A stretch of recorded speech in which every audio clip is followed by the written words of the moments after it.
little bit more noise would be. Yeah, all right. Cool.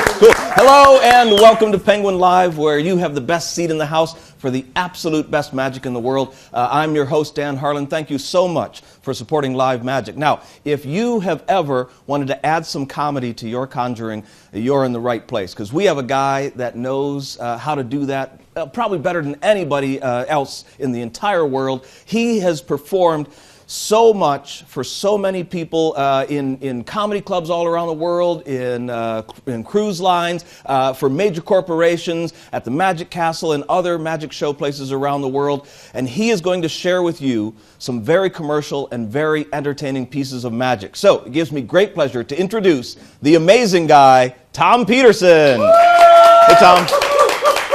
How are you?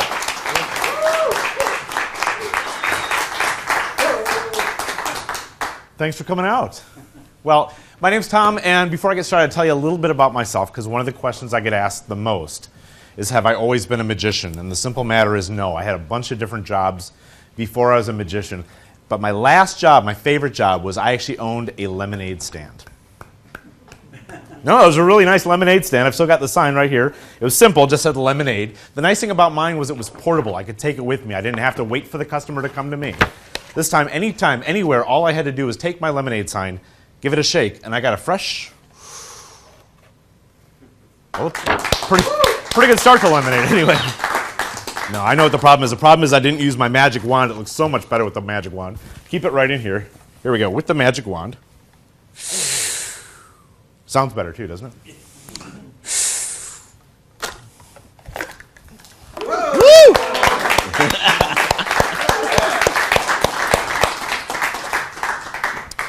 Of course, that's just lemonade. That's what the kids back home drink. I'm originally from Wisconsin, and we're famous for our pubs. So the kids used to drink that. The adults used to drink something a little harder. So for the adults, hold on, got something a little harder. Yeah, there we go.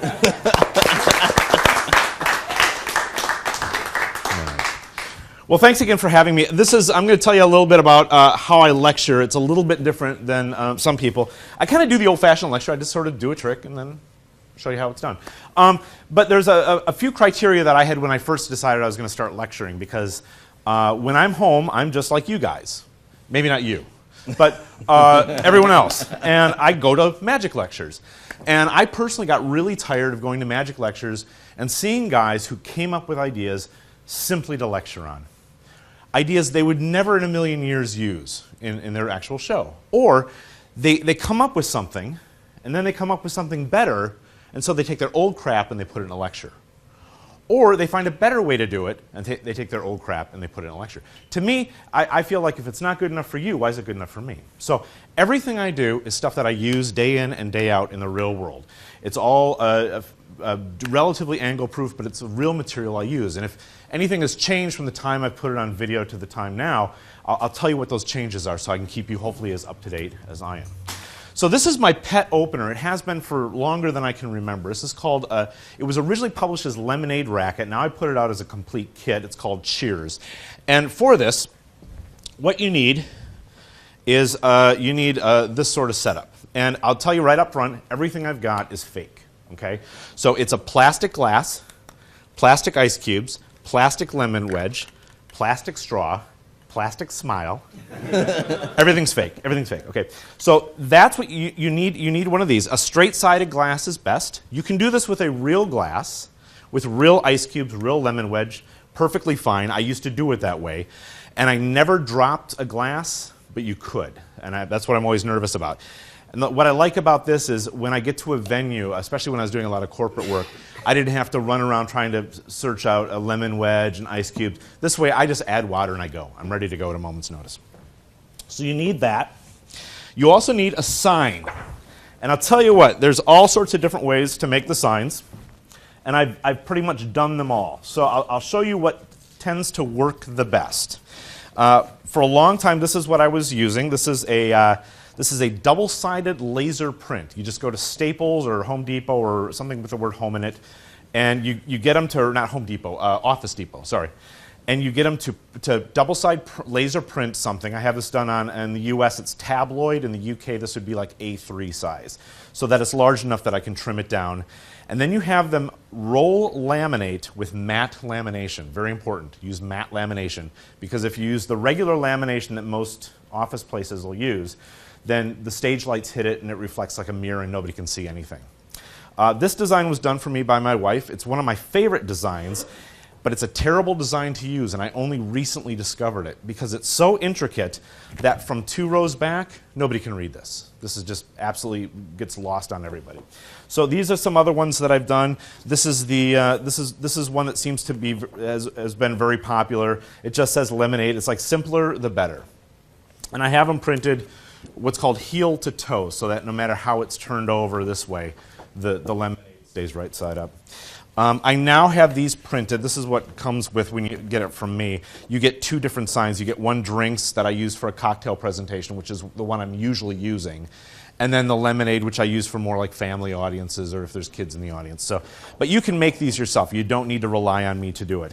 But the lamination is nice because these do get wet, and this way you can just rub them, wipe them off. These I'm actually having professionally printed on plastic now, so these are waterproof and they'll last forever.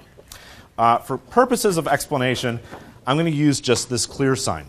This whole routine is basically 3 people's routines shoved together. It's Jerry Andrus's Mylar Mystery, and it's in my lecture and in my videos with the late great Jerry Andrus's kind permission. It is a bottle production using a glass instead of a bottle, and I originally attributed this to Bob Reed, but I later found out that it was originally published in Gen magazine by an Italian guy by the name of Remo Inzani. So this is his. One last thing about the cubes. The cubes I use are called, I think they're called ice lights. They're these novelty light up ice cubes. They're the only plastic ice cubes, and I know way too much about plastic ice cubes, I'm sorry to say. They're the only plastic ice cubes that actually float in water. The rest of them are made out of some weird poly composite, and they sink. And when laymen see that, they don't know what's wrong with that picture, but they know there's something wrong. So get the ones that float. If you go on the internet, I'm sure you can find them. And the beverage I use also is Kool-Aid powdered drink mix. For those of you in the UK, you don't have that, but in the States, it's an unsweetened drink mix, and I put just a little bit in and add water, and I don't add the sugar because I always make a point of spilling a little bit, and if you spill a little bit and it's got any sugar in it, you've got a sticky mess on the floor. Okay, so you need the glass with that. You need your sign. The lemon goes in your bag or in your case just behind your sign. The last part of the trick is my variation of Louis Simonoff's Earth shoe, where he produces a rock from his shoe. I'm just producing a bottle instead. So the bottle goes neck downward in my back trouser pocket. And this is the wrong style of jacket to wear for this. I think this actually was exposed when I came out. Don't get the jacket that has, it's totally worth it now, right, ladies? Don't get the jacket that has the flap. It's better if it's split up the back. Okay, so this is the wrong style of jacket to wear. So that goes neck downward in your back pocket. The sign goes in your bag, and this goes in your trousers, right between your hip bone and your not hip bone. The stuff in the middle. Oh, and the straw goes in your pocket. And these you just get at Starbucks. Just grab a bunch and run faster than they do. That's all I do. So that's pretty much it. So you come out like this, and you reach into your bag, and you grab the lemon behind the sign. So I'm just holding it right there. Really important performance tip. When you're actually doing the trick, do not use a clear sign. Okay, so this is behind there. Now, Jerry Andrus had all sorts of moves with his Mylar Mystery. I've pared him down to the bare minimum. So I think he had too many moves in my opinion, but you decide for yourself. So this is going to go from hand to hand, and the lemon is just going to get tossed from one hand to the other. So this is the right size sign for my hands. I know I don't have to look at it. I know if I just do that and do that, it's going to go. So if you're making your own sign, if you don't get it from me, if you make your own sign, just make sure that it fits your hands. So make it bigger or smaller depending on what you need. So this goes from hand to hand. When you first start doing this, by the way, I will mention, you'll have an overwhelming urge to do that. It's much, much safer, but it looks atrocious. So you want a little bit of space between your hands. So this gets dropped from hand to hand. I gesture down at the sign. I then grab the bottom of the sign with my fingers out and my thumb on the back. So as my hand turns over, the lemon gets dropped from hand to hand as the sign gets flipped over. So the first time you do that, you're sure it's going to be seen, but I promise you it won't be. That having been said, there's a reason my signs are yellow. So, camouflage, I think it's a French word. So this comes out, again, you mention the sign. This goes from hand to hand. You toss the lemon from hand to hand. You gesture down at the sign. You grab the bottom. The lemon goes from hand to hand as the sign gets flipped over, and you just continue the flipping motion until you put it into a cone, and the lemon is just sitting there. So now I like to have a little bit of pause, so I always like relax my hand like this. Don't do it like this. That's wrong. This is right, okay? I give it a shake or snap your fingers or whatever you want to do, and then I roll the lemon out. And I found and I only found out this recently, it's always better if you roll the lemon out towards the audience, because then they can see inside the cone and they can see there's just nothing else in there. So that immediately gets flipped open, and you've produced a lemon. Now, I'll be quite honest with you. Oftentimes with laymen, this almost gets no response because it just comes out of left field. They just don't know what to make of it. But I don't care, because in a moment I'm going to kick them in the teeth with a glass, okay? I mean, not literally kick them in the teeth. One time I kicked them in the teeth, literally. Okay, so this comes out like this. And now I've got to do this glass production from my trousers. And every time I see, not every time, but a lot of times when I see people doing the bottle production or glass production, I see them kind of fishing for this. And people are like deer. They spot big movements. So rather than looking for the glass, you want to bring the glass to your hand. So this just floats in space. So this is kind of like one of those mime exercises where you just let that hang there, okay? As I turn my body to look at this, I'm actually bringing the glass to my hand. So that feeds the glass right into my fingers. And see, and I can already see this is sticking out. So this is the wrong jacket to wear with this.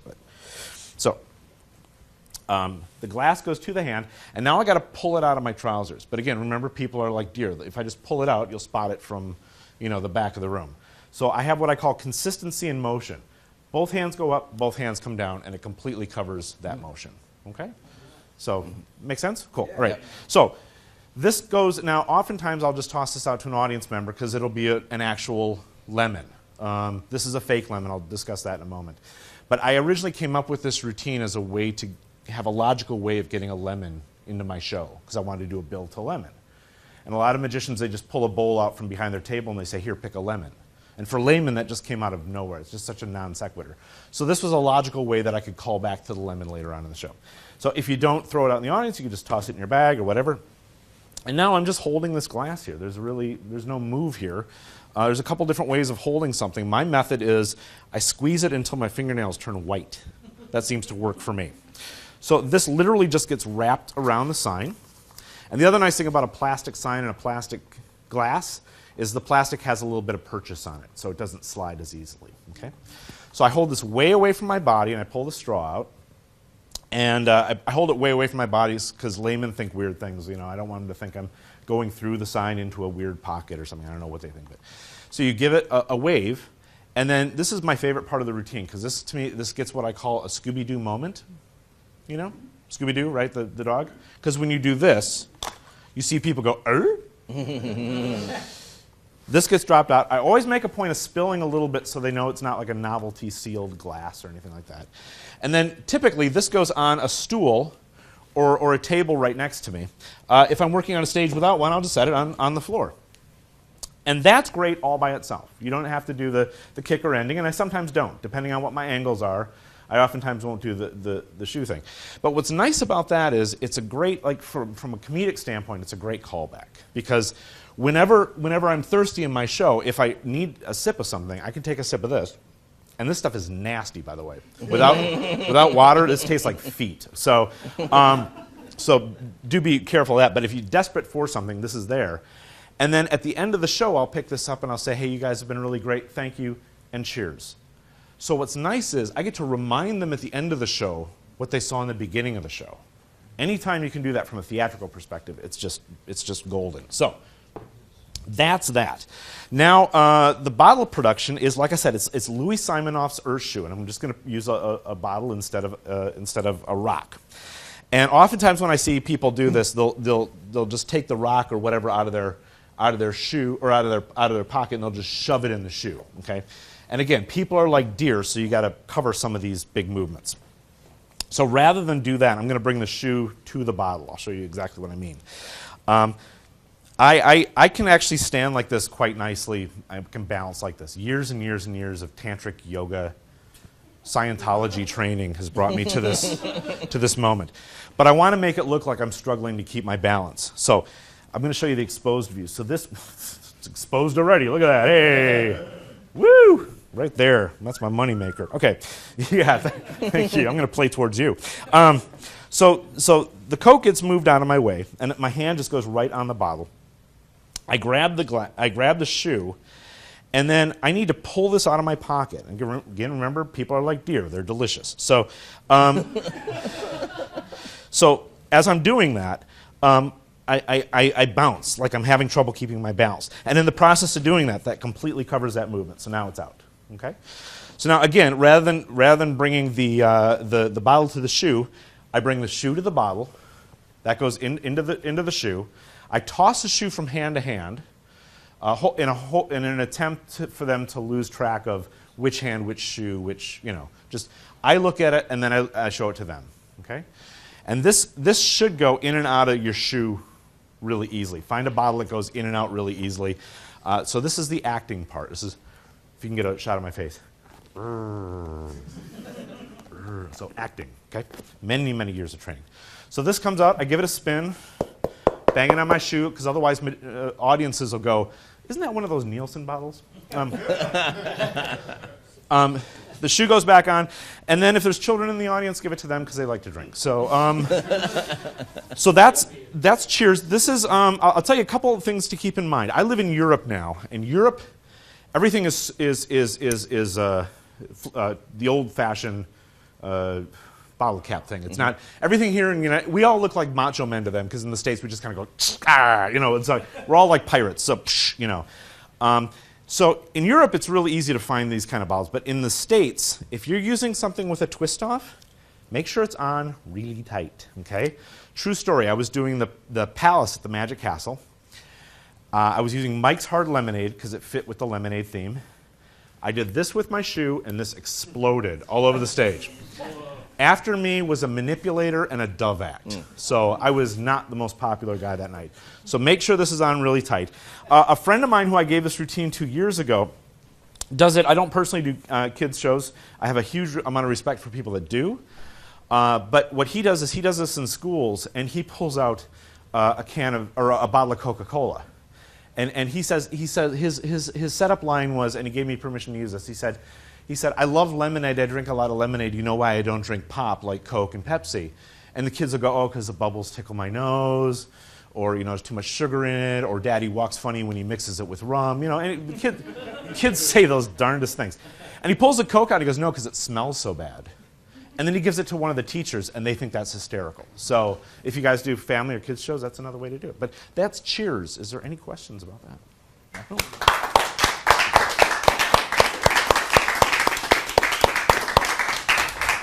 I'm actually just going to move this. Oh, one last thing if you do this. Do keep a towel. I always have a towel back here. This is a napkin, not a towel, but usually have a towel. Because you do spill some, and if you have audience members come up on stage with you, you want to, at some point, just take the towel and toss it on the floor and just give it a wipe so that they don't slip and fall, unless you like watching audience members slip and fall, and then there's nothing I can really do to help you there. So that's my favorite opener for stand-up. I'll show you my favorite opener now for when I do close-up. And for close-up, I mean like walk around in cocktail party settings. So you're walking around and there's crowds of people in circles with a glass in one hand and a plate of food in the other hand. So this is my opening. I say, hey guys, my name's Tom. Let me ask you something. Have you guys seen the one where the magician takes a coin, tosses it in his hand, squeezes it, slaps it really hard, and it becomes really big? Because I'm not here to waste your time. Let's do something else instead. And then we do something else. Okay, so this is called kapow. And this is really nothing more than a vanish and a production done as a transformation. For this, you need a coin, and you need a jumbo coin. Okay? Let's do the vanish first. The vanish is very simple. It's a direct sleeving thing, and I'm not a big sleeving guy. I've got kind of a rep for sleeving, and I promise you I'm not, but there are just a couple things that I do use the sleeves for. They're a valuable tool if you can use them. And I know you guys just had Rocco here, and he's the guy to go to for that sort of thing. So here's the vanish. I display the coin like this, which says empty hands without saying empty hands. And then I lever it down so that it's parallel to the floor. So kind of like a Frisbee or, in your case, a ninja throwing star. Okay? So lever it down so it's like that way. This hand comes up, and now this is the move. See if you guys can wrap your head around this. I toss it in my sleeve. That's it. I toss it in my sleeve. Boy, that's a tired joke, isn't it? Okay, so this is it. This is as hard as it gets. Okay, if you guys can't do this, pack it in. And I almost couldn't do that, so maybe that's a sign. I don't know. So the minute my fingers brush my sleeve, I know it's in there. I don't have to look at it. What sells this is the fact that I close my hand and turn it over at the same time. So in one motion, it's that. Now you see it going in the sleeve, you know exactly where it's going. But the first time, you don't see that. And I've got a really good friend of mine who's a neurologist, and we talk about this all the time, how people see with their brains, they don't see with their eyes. And that's why sometimes children are so hard to fool, because they have not developed the patterns of understanding the world around us that we have over many years of being on this planet. So we as adults know, if I have a coin in this hand, and if I make a tossing motion into this hand, and it's no longer in this hand, and it's not rattling around on the floor over there, that I must have caught it in this hand. So your brain actually sees that without your eyes having to. It's one of the reasons that we're so bad as eyewitnesses to traffic accidents. I actually worked as a cop for a couple of years. It's not a joke. I really did. And you take eyewitness accounts of a traffic accident, and they say, oh, it's a blue car, it was an old man driving it, and it was a young woman driving a red car. I mean, it can be that much of a, because we see up here, not here. So this is one of those nice kind of retention of vision things. Once you know it's happening, it's really easy to spot. So I'm gonna sort of marry that to this. This starts out in this sleeve, in my right sleeve. And there's a couple of different ways to get this in your right sleeve. Okay? There's the old chestnut where you sort of have it in your inside pocket and you drop it down your sleeve. If you're comfortable doing that, by all means do that. I don't personally like to do that because at some point, for me, it's got to go around the horn here. And when I do it, it sounds like this. So it's better for me if I just grab it and toss it up my sleeve. And what's nice is as I'm approaching a group of people at a party, they're kibitzing, they're drinking, they're talking, they're doing everything but paying attention to me. So I have all the time in the world just to reach in my pocket, grab this thing, shove it up my sleeve, and I come up with this coin. So this coin's displayed. I toss it into this sleeve. This hand relaxes, and it catches the jumbo coin in what's literally called jumbo coin palm. Looks like a puma. So this hand comes up, and both hands open at the same time as I display this coin. Okay? This hand goes into this pocket to drop off this coin. This hand relaxes and catches this coin and goes into this pocket to get a deck of cards or something that you're going to use for your next trick. So have a reason for going into that pocket. Now, why do I like this as an opener? Does somebody here have a watch with like a sweep second hand on it that they can do seconds? Can anyone time seconds? You can? You go ahead and say go. Hi, my name's Tom. Let me ask you this. Have you guys seen the one where the magician takes a coin, tosses it in his hand, squeezes it, slaps it really hard, and it becomes really big? Cool, because I'm not here to waste your time. Let's do something else instead. 10 seconds, okay. In 10 seconds, they've learned 5 things about me. They've learned my name. They've learned what I'm there to do. They've learned that they might want to pay attention, otherwise they might miss something kind of cool. They've learned that I'm not going to take myself too seriously, hence the line, I'm not here to waste your time, let's do something else instead. And they've learned that I have a really big coin. I think that's the important thing, but you know, it's whatever you want to take away from that. Map that onto Hi, my name's Tom. I'm the house magician. I'm here to perform amazing feats of magic for you. Would you like to see a card trick? No. Cool. Hi, my name's Tom. I'm going to make 4 piles. On the top of each of those piles, I'm going to place an ace. Okay. In the world in which I live in, someone's going to punch you in the neck if you do that. It's just... one of the best lectures I ever saw in my life was Gene Anderson of newspaper fame. And he had a line that he was talking about comedy. But it applies so well to close-up magic, or any magic. With comedy, he said, if you're going to be funny, be it quick. To me, with this kind of magic, if you're going to be a magic guy, be it quick. Okay? Give them a reason to watch you. Then you can relax. Then you can show them your favorite, Ed Marlowe catch an ace 52 or whatever you're doing.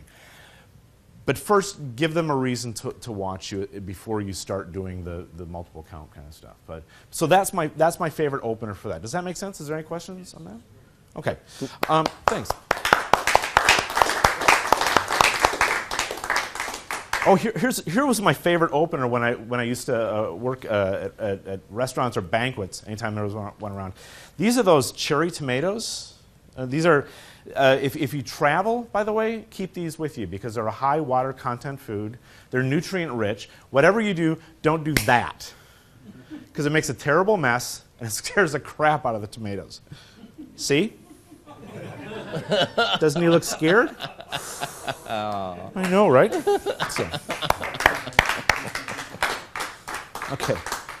So this is another direct sleeving thing. And I apologize. Again, I'm not a big sleever. It just happens to be that there's two things I do. This I use in banquets, and there's a funny story that goes along with how this came about. But long story short, I was doing a banquet for Merit Cigarettes, and they had all these different buffets at this place. And every time I walked up to someone to show them some magic, I was wearing I thought I looked like James Bond. I had a white dinner jacket on and a bow tie, and apparently I looked like a maitre d'. Because everywhere I went to show someone magic, they would be like, "Can we get a little bit more dip here?" Or So I started carrying these, and this was a batch of shows I was doing for this company. So I saw on the buffet line one time that they had these cherry tomatoes, and they reminded me of those wooden German billiard balls that we all got in magic kits when we were a kid. And I remembered the billiard ball, the sleeving vanished. So I had a couple of these in my pocket. And if somebody said, could we get some more food? Or I would start baiting them and go, "Hi, are you guys having a good evening? Good. Would you guys like a little something more to eat? Excellent." And I would just put a cherry tomato on their table and I'd leave. So they thought I was a lunatic. And then I came back later and I would say, "Oh, you didn't eat this. That's just as well it's been in my pocket." And then I would vanish the tomato with nothing else on that. And then I would go and do a card trick. Oh, by the way, white dinner jacket, live tomatoes, okay? I still use real tomatoes when I do this for no good reason whatsoever. There are perfectly acceptable artificial tomatoes, but, my son is grown. I just turned 50. I have no action in my life, so this is the only way I can really live on the edge. So you take the thrills where you can get them. So this is another direct sleeving thing. I take the tomato loosely in my hand, and I curl my fingers like so, and I just tip my arm up, and it rolls into the sleeve. You want to avoid trying to launch this into your sleeve. If you do that, you'll miss it. And it works best if it's done front on. So it works best if it's done that way. And now it's one of those things you see where it's going, you'll see it, but did you see it the first time? No, okay. So from the side, it's not as deceptive, but front on, if you can get right to the person, it's a pretty decent vanish.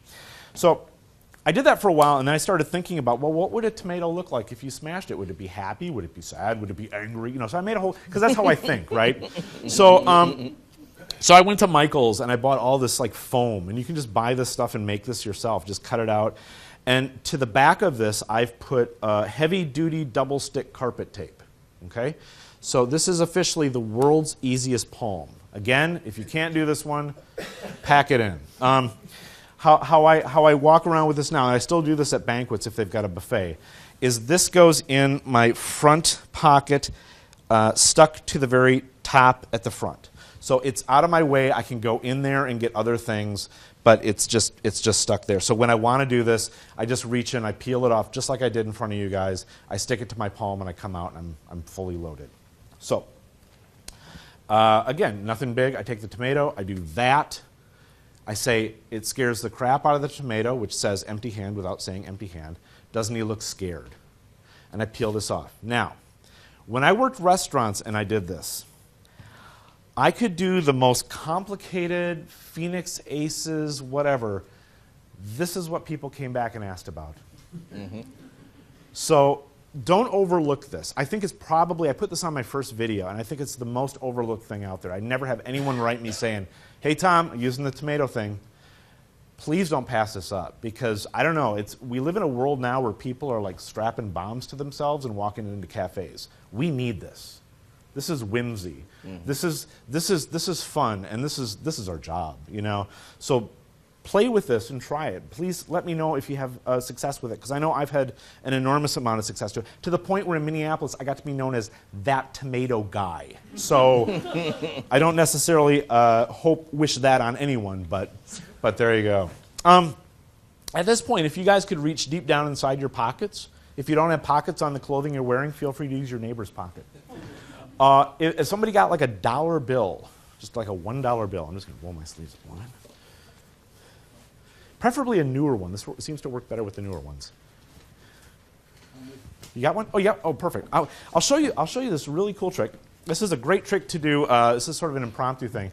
You can do it with your friend, with a stranger, or you can do it with a friend. It's better if you do it with a friend, and it's better if you do it with a drunk friend, because your drunk friends don't get as mad when you do that. So, but if you can build up, and I'm in Ohio today, so this might be a little hard, because it's kind of humid here.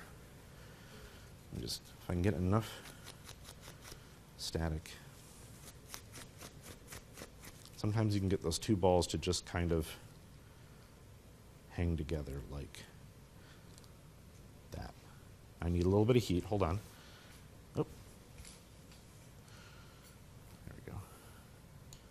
And if you heat up where those two balls are together,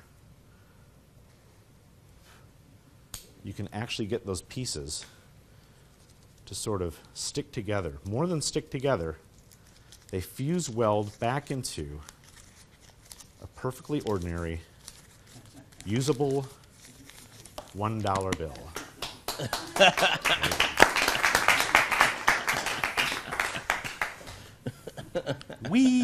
Okay, so this is called Georgia the Jumble, and since I moved to England, I can't do this trick anymore.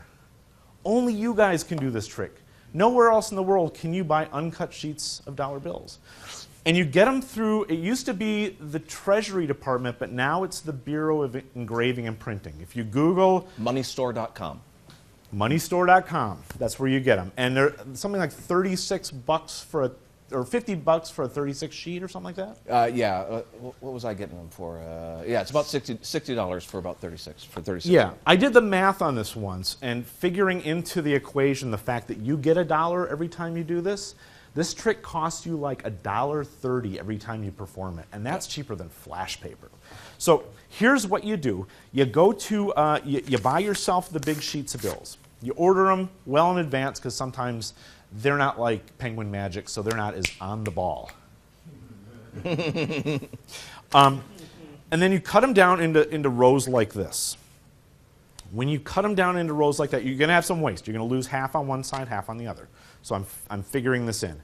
You take the rolls and you curl them around so that you can tear them down the face of George. That way, what's kind of cool is, and I only discovered this after I put this on video, these edges kind of marry up pretty well, which is kind of cool.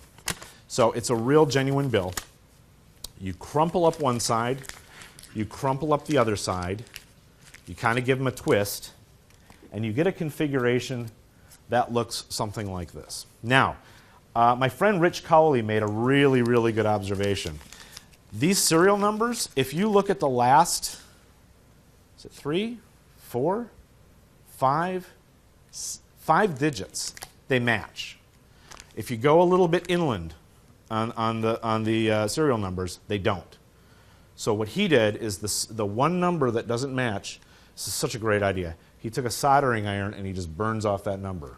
There's fire involved, so it makes perfect sense for that number to be singed in the process. And the rest of the serial number matches. So this is a really, I love anything that you give away to someone where magic is still happening. And this is one of those things that it's a cliche to say it, but I literally have run into people who've had this in their wallet since I met them a year ago or whatever. So around the middle of this, you add, you tie like you go around twice with flash paper, or not flash paper, flash string.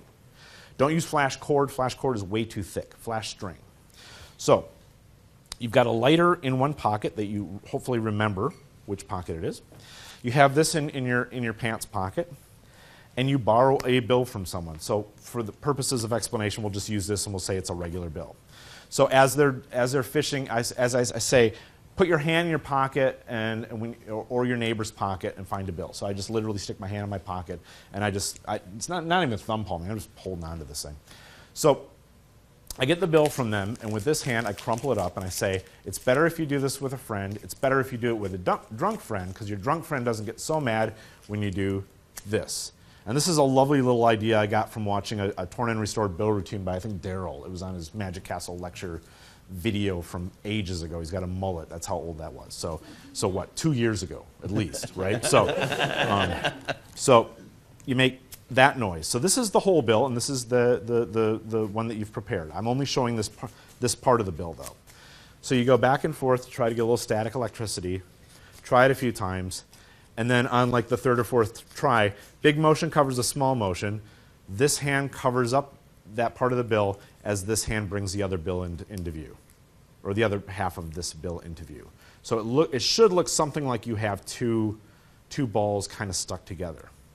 Now, rather than just run to your pocket for the lighter, I think it's better. I've tried this a bunch of different ways. I think it's better if you say, I need just a little bit of heat, so just 1 second. So I'm actually calling attention to this hand. Because if you don't, this looks suspicious. This looks like you've got nothing to hide.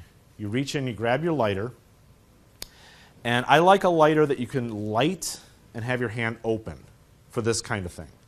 So a Bic lighter I'm not that fond of because your hand is in this kind of cramped position and it looks like you're doing something.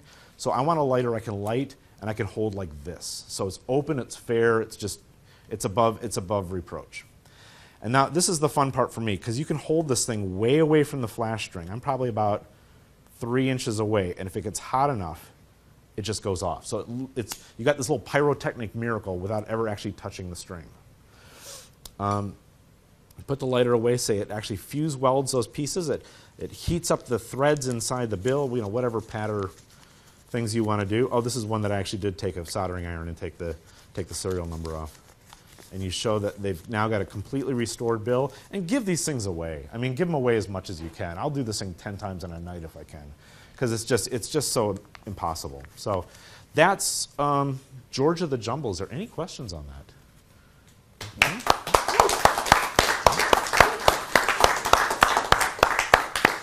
Are the two people out in internet land? Do they have anything to say, or?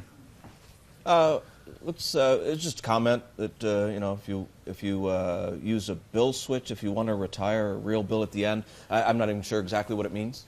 I think what he's saying is if you want to keep that bill and use it again, you could do a bill switch into a regular bill. Yeah. I think that is 150% the wrong idea. I think if you don't give that thing out, you're missing a huge opportunity. Yeah. My opinion, take it for what it's worth. So. Yeah, and I did do a little bit of the math. Those sheets are 32 bills, and you're going to end up with 24 of them if you do that, because you can only use the inside ones. And is it $50 for the 32? It's up to about 60 now. A little over 60 up to 60? Yeah. Still, it's going to work out cheaper than flash paper. Yeah. Or borrow a $100 bill, turn it into a one. No, I'm just kidding. So. Let's do something a little bit different. I hate to brag, because you guys have been so nice in inviting me to be here, but I am kind of one of those guys who's sort of an expert at the carnival games, those tricky games that you can't win. And the one that I am the best at, and again, this is going to sound really big-headed, is the pick a duck, where you pick a duck out, and it's got a number on the. I win a prize every time. Every time I win a prize. It's usually a pencil topper. But I've gotten so good at it that they've actually retired my number. I'll show you what I mean. Actually got one right here. Just set that there. Let's see. Here we go. Let's get a number, but we'll do it sort of by committee, if that's okay. So, tell me your name again. I'm sorry. Steve. Steve, give me a one-digit number. 8. Okay. Now I got to ask Steve. 8. Is that a lucky number for you? Maybe. Maybe. Okay. Steve, I'd like you to pick someone else. Your name is? Riza. Did I pronounce that right? Riza? Riza, give me a single-digit number. 3. 8. 8, 3. We're all on the same page right now? Yeah. Okay. Pick somebody, Riza. I'm sorry? Dale? Dale, what's your number? 4. 4. Okay, now Dale, you and I didn't prearrange anything, correct? No, sir. We didn't get together before this lecture and plan this whole thing out. We had not. Apart from that nude mahjong tournament about 3 weeks ago, we never met before, correct? Exactly. Oh, I'm sorry. I'm going to just initial this. Add my initial to make it official. So there we go. Do me a favor. Hold on to that. In this bag, it's been sitting here the whole time. I have my lucky duck. Okay, he's very timid, so I've kept him inside here. What's your name, sir? Mike. Mike, would you just come up here really quick, if you would, Mike? Just right over here. And I'm just going to open up the bag and look inside. What do you see? I see a duck. Okay. Now, Mike, he's a timid woodland creature. So like with any woodland creature, I want you to handle him carefully by his head. Just grab him by the head and pull out. Okay. Go ahead and look at the bottom. And is there anything on the bottom? Yes, there is. What does it say on the bottom? There's a number. 834. 834. I think we got a winner, folks. Thank you very much. Okay. So, this is called Wisecrack. This is a brand new, this has never been in a lecture before, except for I did it at the Magic Castle real recently, and that was it. This is my take on the famous medallion trick by Al Coran. And so what you need for this is you need a pad of paper, you need a paper bag, you need a rubber duck, and you need a tiddlywink. When I first came up with this trick, I was trying to figure out what kind of plastic thing I could find that would match a duck, and how would I paint it, and all that.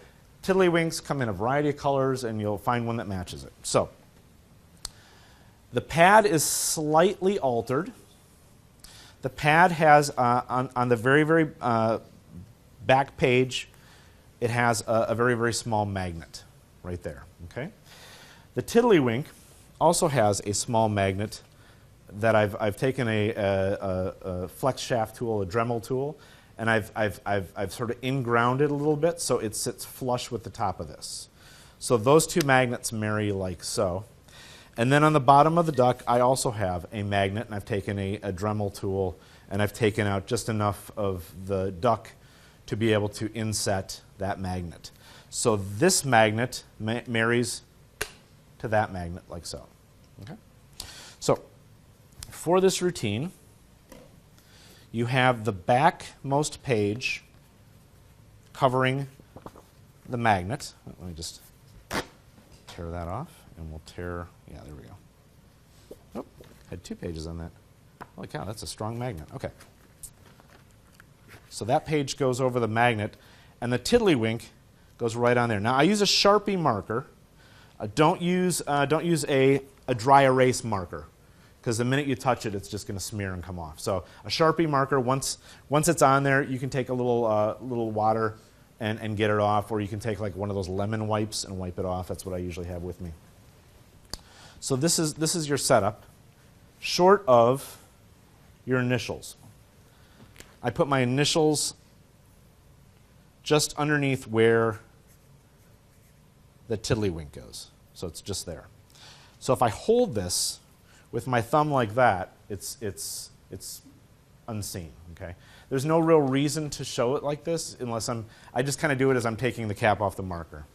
So it's incidental, not integral. Okay. As Maud and Harold and Maud would say. Okay. The bag has a big old hole in the bottom of it. So the duck goes in the bag, over the hole, so his feathery little butt is exposed and you can see the magnet. Okay? So hopefully that's clear. This goes on a table or chair or somewhere near you. I cover this up. We, one by one, and you can do this any way you want. If you got lotto balls or however you want to do it, you just get yourself to a number, in this case 834. And then a line that a friend of mine gave me, he said, I'm gonna give it my initial to make it official. What does that mean? No one knows. So when I do that, I'm just writing 834. That prevents me from having to do double writing, because every time you do double writing, it tends to be a little bit. I started out by doing this with double writing, and it's difficult to do it and not look at it when you do it. So this way, I can just be real obvious about it. Just write 834 on there. Put the marker away. Oh, sorry about that, buddy. There you go. It's been with me for a while. So I turn the pad around. I just cover up the number with my hand. And as I call attention to the initial, I just peel off that tiddlywink in my hand. So it's just right there. This can go on an easel, or if you've got some spot on your table or something where that can sit. I take the duck, and I set them literally on top of the magnet. You can even hear it when it happens. Okay? So when someone looks inside there, the hole is small enough that they can't see the hole, but they can see the duck. There we go. So camera can see that. So I just have them reach in, grab the duck. You can crumple up the bag and toss that aside. They look on the bottom, and then I think Al Coran's great line was, what is inscribed on the bottom? What does inscribed mean? Is it written? Is it engraved? Nobody knows, but it sounds more official than it just, you took a Sharpie marker and stuck it on there. And this looks enough like it could be part of the duck that people don't really call attention to it. So that is Wisecrack. Any questions?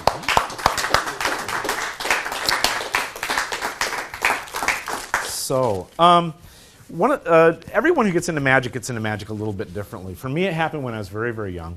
I was about 8 years old. It was in the early 70s. I was watching television, and I saw a young Israeli magician by the name of Uri Geller. You guys remember that name? Yeah, I mean, he was a household name back then. And what I remember about him was he kept 1,000 people on the edges of their seats because of what he was doing with a spoon. And this completely changed the way I looked at magic. Because like many of you, I've seen magicians before, and they came to my school and they did shows, and they always had these bright colored boxes with dragons painted on the side, right? And that's cool. But even as a young boy, you know that's a trick. I mean, it's cool, but it's a trick. It's cool, but it's a trick, right? This was a spoon. This is something I ate my Cheerios with every morning. It's something I held in my hand every day, and it actually formed the way I looked at magic.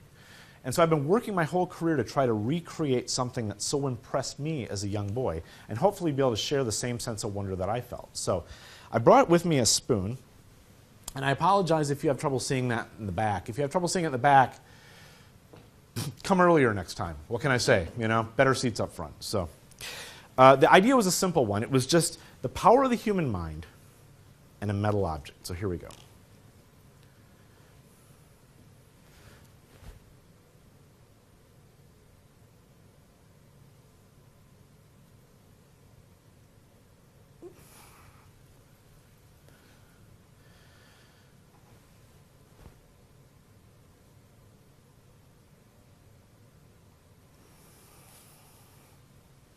Okay, do you guys see this every day? You're like, oh, that old thing. Postman do this every time he comes to deliver the mail? All right, let me see if I can get to go a little bit further. Tough crowd. Discerning audience, this penguin crowd, I tell you. Here we go.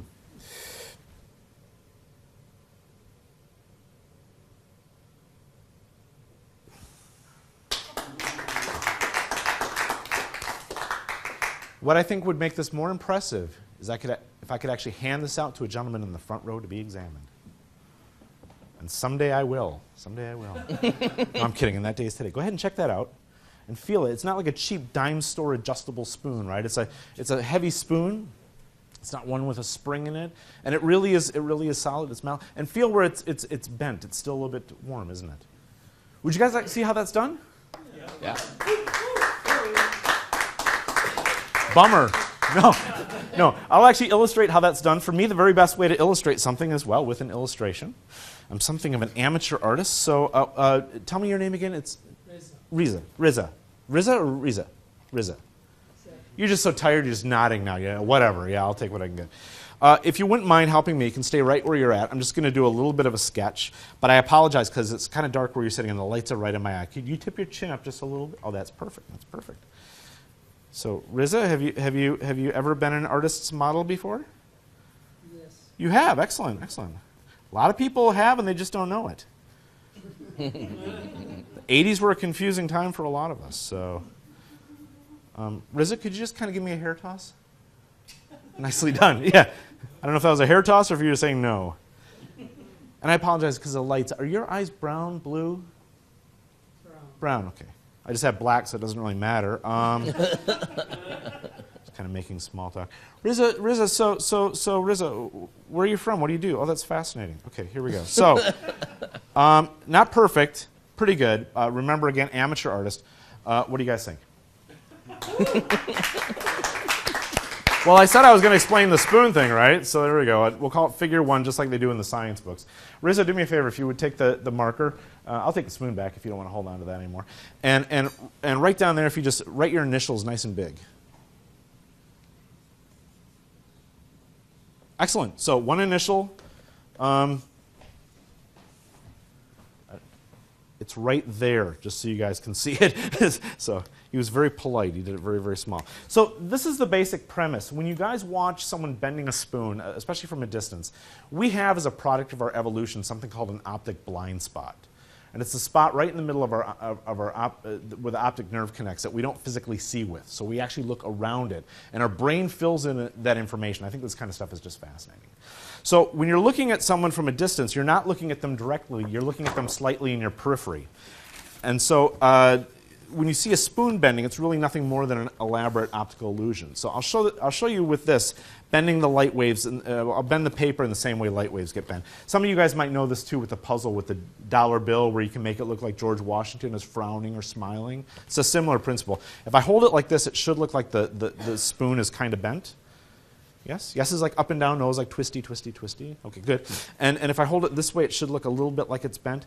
But if you stare at it long enough, after a while, the spoon really and truly looks like it is bent.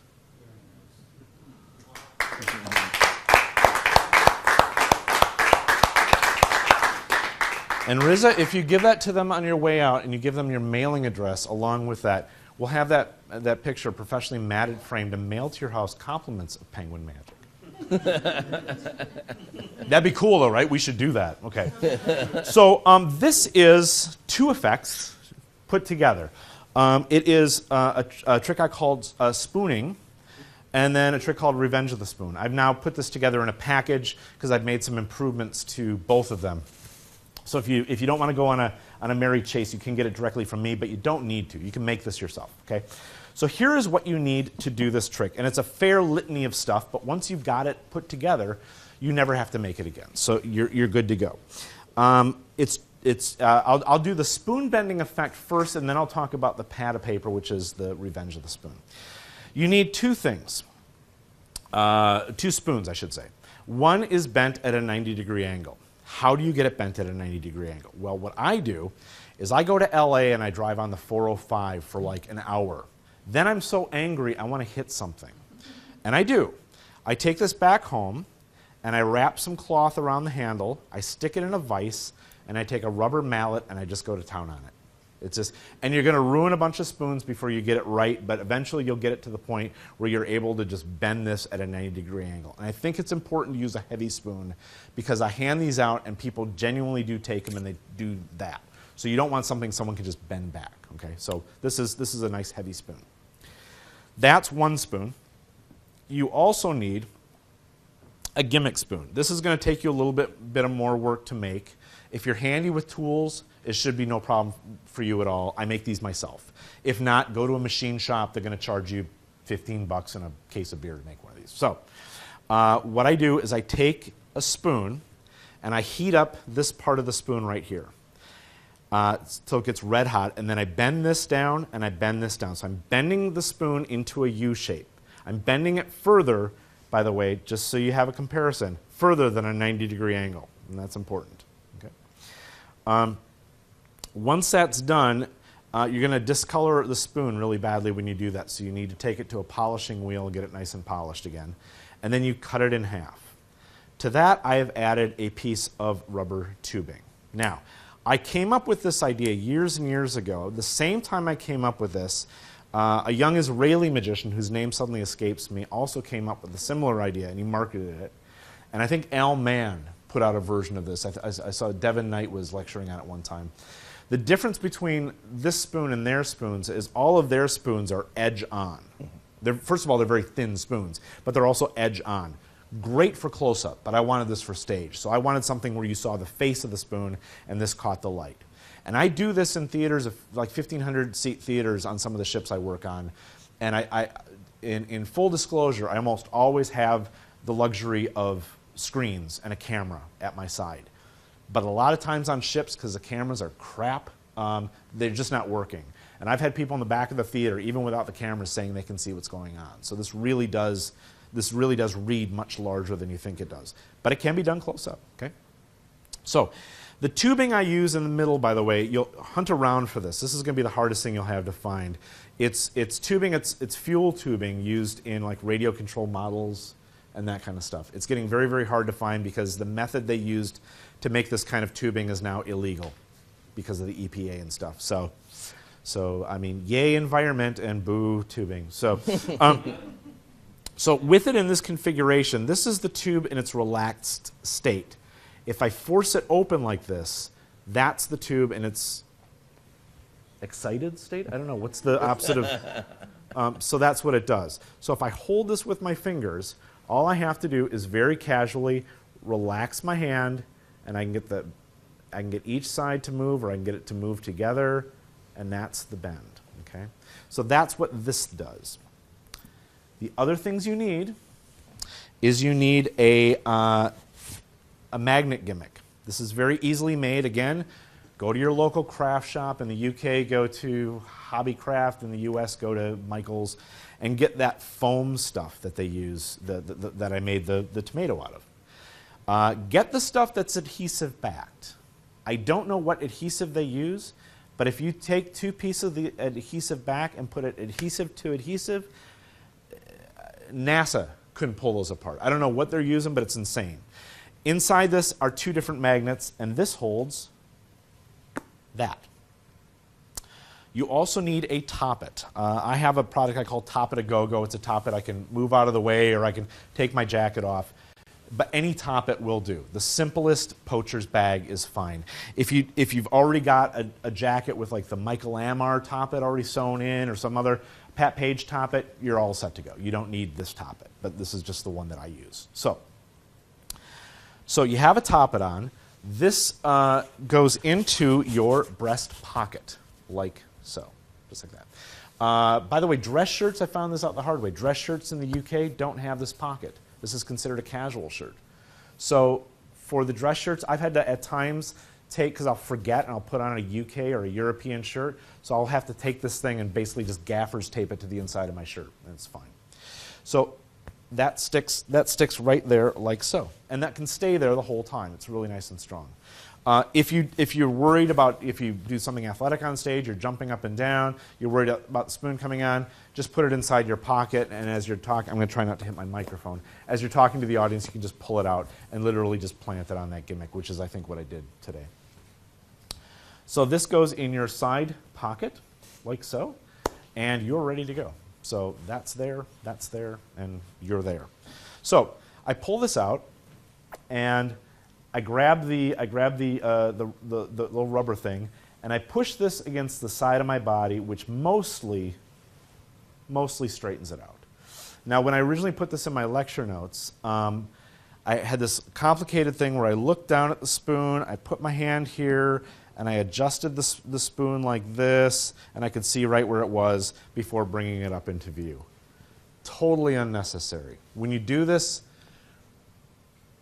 20, 30 times, you're going to get to the point where you're going to be able to reach in here, grab the spoon, and you're just going to know by feel. So that's all the time that takes to straighten that out. So For me, I think the important thing with any spoon bend is that this hand remain completely motionless. The minute people see this, or this, or this, there's some manipulation going on, and it's one of those things I don't know what he's doing, but he's doing something. So I like the fact that this remains completely motionless, and I also like this design for the spoon because it defies gravity. It actually moves up. When I started doing this routine years and years ago, I was using kind of the Sawa gimmick, the extra bowl, and it was great, but it bent down, which is a lovely illusion, but I think bending up is just more magical. So I play this for keeps. I really try to get as much wear and tear out of this. It goes up to here, and now I need to switch the spoon out. And there's a couple of different timings you can use. I'll show you the one that I used tonight and the one that I do use. When it gets to this point, this is so important, I do not look at the audience. Because if I look at the audience, what's that? That's an applause cue, right? And I don't want them to applaud. Because I want a reason to go into my coat and then come out with a little bit of a look of consternation like, do you see this every day? You know? And if they applaud, there's no reason to do that because they obviously didn't see it every day. You guys actually see this stuff every day. So this is what's happening with the switch. This goes into my coat, and this is why you don't need to have a fancy toppet because I'm not throwing anything in my coat. I'm literally dropping this straight into the bag as this hand takes this spoon off the pocket gimmick. Okay? So in real time, it should happen very, very fast. So I do this. I don't look at the audience. I'm sorry, do you see this every day? And it's done. That's how fast the switch is. Now, I don't want people, that's one timing. The other timing which I've played with, and it's been very successful, is I bend it, and then I say, do you see this every day? You know what, let me try to do it a little differently. And I've tried that timing too. So choose which one you think works best for you, okay? So, if there is a switch, I don't want people to remember when it happened, if they think it did happen. And the only way to do that is if this spoon continues to animate. And I've tried a bunch of different things, and this seems to work the best. I'm going to pitch the spoon at this angle, okay? So looking at it front on, it shouldn't look too much like it's pitched. But if I just go from here to here, the look of the spoon changes. So it looks now like it's still bending. When it reaches its apex here, I let the weight of the handle take over and droop down a little bit so it has some animation to it. Okay? So it's not a brilliant animation, but it's pretty good. And it's enough of an animation that it does get a round of applause when it does happen. It does have that kind of liquidy look to it. Now, a really important point here is you want to punctuate this movement. So I hand the spoon out, but I don't want to just do this and hand it out while it's still in motion, because that doesn't look as good as if you bring it up, if it droops a little, and then freeze, and then go to hand it out. And I always make sure to cover this part so that they think there's some sort of hinge or something going on. So when the audience member grabs that and I literally hand it out, I've had audiences gasp at that moment. So that is spooning. I'm thinking if there's something else I'm missing on that, but we do have a question about whether you're going to talk about the toppet specifically. Now, is it your design on the toppet? It's my design on the toppet. I won't go over the actual workings of it simply because it's not cheap, and I want to protect those people that have bought it. I will tell you it does use magnets because there's only a certain number of ways you can get to that point. There's a lot of nuances with the magnets. This is the look of it. It is the Pat Page design toppet. But the thing about it is once I do that, it's on. So now it's set, and you can top it a duck. So there you go.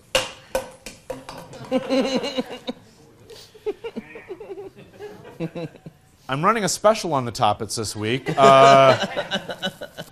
So sorry, buddy. Sorry, he tried to make a break for it. Did you see that? They go right. They go right for the throat too. They go right for the throat. So once it's there, you can top it. But I wanted to design something that I could take because I take my jacket off at one point in my actual show. So I wanted to be able to take my jacket off and put it back on. It's here. Feel it, Dan. Sure. It's heavily made. It's not like I've bought a bunch of Yes, right. Toppets. Right. And they've been this really cheap kind of material, so it will last you forever. The best use of it is where it's sewn in. You can pin it in if you want, but I find any Toppet you pin in, it destroys your lining. So it's not one that goes from jacket to jacket, because I don't think any of them really do well, anyway. Right. So that's about as much. But that's available from you? It's available directly from me. It's called Toppet A Go-Go. Okay. And it's just for people that are interested in Toppets, so I didn't want to spend a lot of time on it tonight. That's fine. So. Sure. So that is the spoon part. Now I'll talk about the pad part. Years ago in Genie magazine, a brilliant Japanese magician by the name of Tomo Maeda published a spoon bend on a pad. And I took that and I modified it a little bit. So the outside idea is Tomo Maeda's. I've just changed it. And to me, it is well, I won't get into that just yet. You need a spoon that is in a bent configuration like so. With the kit that I sell, I give you, there's a file.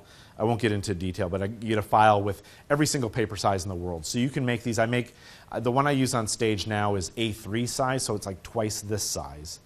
I've also seen guys make them all the way down to little notepads so that you can do it in a restaurant. So you can do this with anything. And then you need to make one of these gimmicks.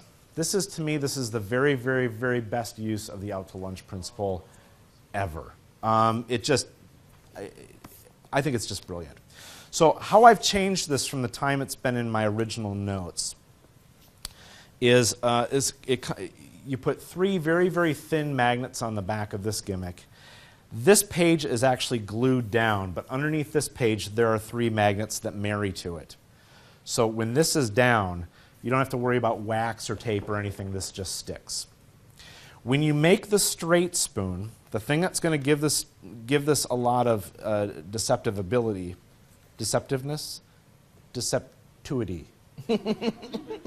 help me, Dan, is the thing that's going to make the big difference is once this is done being drawn or printed out or however you do it, take a magic marker and go along this edge. If you don't do that, that laying down like that is going. People from like a mile away are going to be able to see that. But even from right up close now, you take a look at that and you can't see that that's not part of that same page. Right. So this page, let me just reset this really quick. It just takes just a second. Goes in there like that. This is a great tip from Gregory Wilson. He does a cardiographic, and he said, if you just cut the tops of all these little holes, you can just stick that thing in there without having to rethread the little wire every time. I thought, wow, what a good idea that is. So that's his idea. Now, Tomo Maeda's original routine used a clipboard, and for a long time, that's what I used. But then I took basically a page from Martin Lewis and his cardiographic and decided to put this into a spiral-bound book, and that makes all the difference, and I'll show you what I mean with the switch. So that covers that, so that's right there. So now there's only 2 danger spots with this whole thing. There's this spot right here, and there's this spot up here. This spot is never seen, really. So I just put my thumb over that little line there, and that's my out to lunch. That's my thumb taking the place of a rubber band, which has now made my thumb more useful than it's ever been. So that goes just like that. What did I do with my marker? Did I toss it in here? Yeah. What did I do with my marker? It's what? It's in the bottom of the... Maybe it is.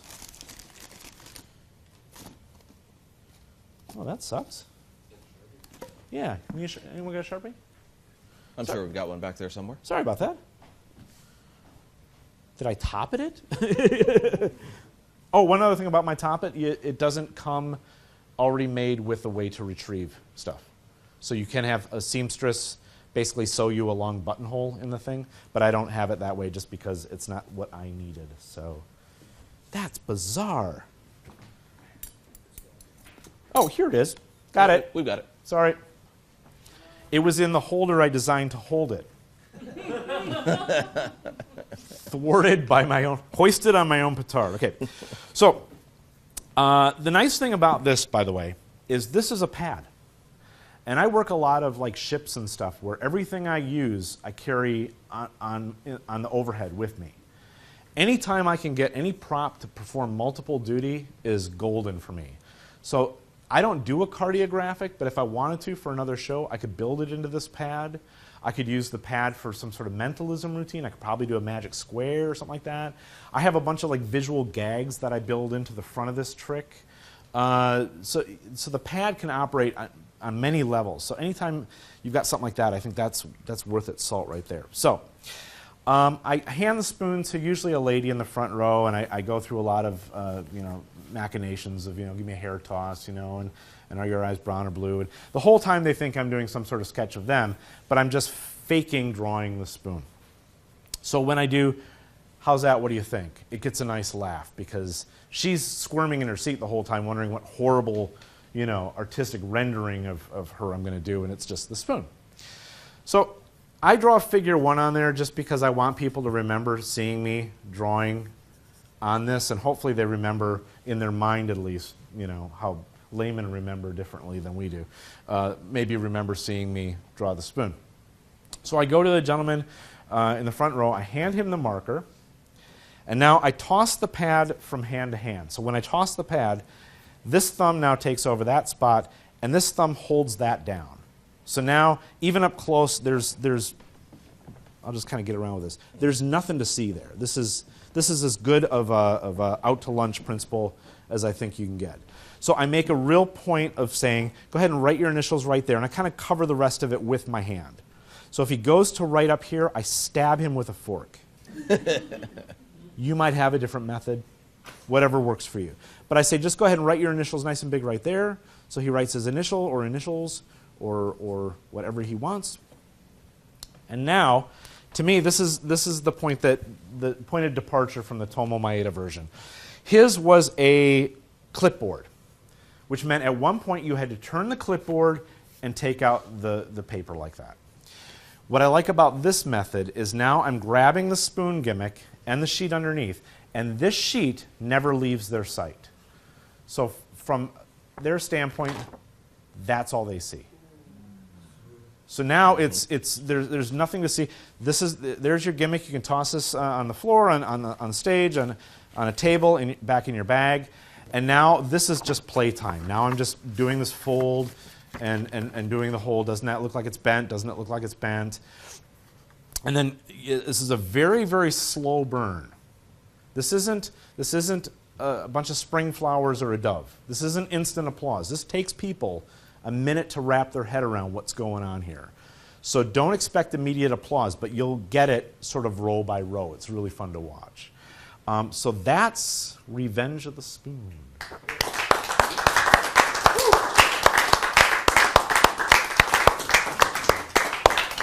All right.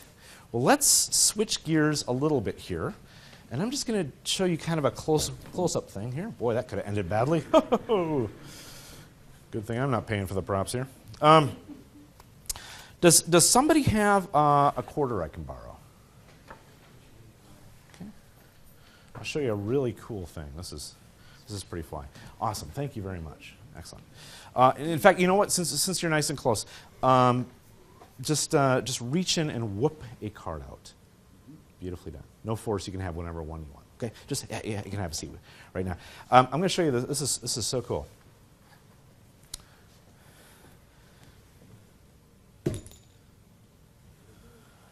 Doesn't that look nice? And especially because that's the fact that it penetrated the deck isn't the really amazing thing to me because cards are a barrier. And if you don't believe me, just ask any guy whose Friday night poker game has been a barrier to an actual relationship. I'm just going to go through the cards whenever you like. You just say stop. Stop. Right there. Go ahead and put your card right down there. Face down. Very shrewd. Well done. It's going to be harder to find now. Here.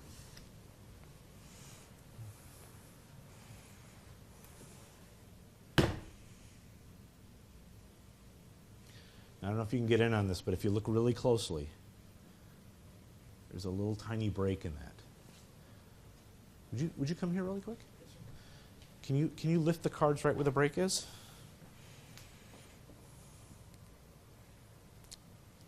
There's a coin there. There is. Look at the card underneath the coin. What was your card? Jack of clubs. Show the camera.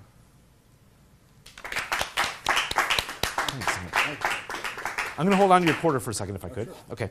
So this is called PMD because we couldn't think of a good name for it. So that's the name. And it uses a prop. Uses a couple of props. You like thick cards, my friend? I got your thick card right here. This is a whopper of a thick card. This is actually, I think when you add it all together, it's like 2 1/3 cards put together. I've taken one card. I've punched a hole in it. I've got a 1/2 millimeter by 15 millimeter round rare earth magnet in there. I've then split some cards and I've put the back on this side and the face on this side. In addition to that, I also have a magnetic quarter. So that goes right onto there, like so. So this is your setup. That card is on the bottom. The deck goes in the box. And then I put the quarter underneath the plastic on the outside of the box. I carry it that way just because it's nice. Oops, sorry, got that upside down. It's nice if for whatever reason that quarter dislodges in my pocket. It doesn't go anywhere. It's just it's in the cellophane. So I just give that a shake, and I can get the quarter to go right back on the magnet. So there it is. There's not a lot of presentation to this. But boy, when I was doing loud bars back in the 90s, I would have given anything for this trick because it's just visual fun. Okay, so the exposed view is you borrow a quarter from somebody. The exposed view is as the cards come out of the box, that quarter just rides along with the cards. Okay, so this is what's happening behind the scenes. How fair does this look? This is you are hiding a quarter underneath some cards in a way that you are not handling these cards any different than you normally would. You can kind of forget that the quarter's even there. So when I put these on the glass, there's no fumbling with trying to get the quarter to be on the lip of the glass. No, I'm just literally putting it on the glass. If I want to pick it up and kind of adjust it, I can. So to get the quarter into the glass, that's what you do. You're going to have a hard time not doing this a lot because it's kind of addictive. It's just fun to do. So that's in there like that. That's on the bottom of the deck. A card is selected, whatever card they want. Say that one. The cards go on top of the glass. You borrow the quarter. You just do a false transfer. I'm just doing, I think it's Al Schneider's where he just kind of holds, covers it with his thumb as he turns his hand over. It's just that.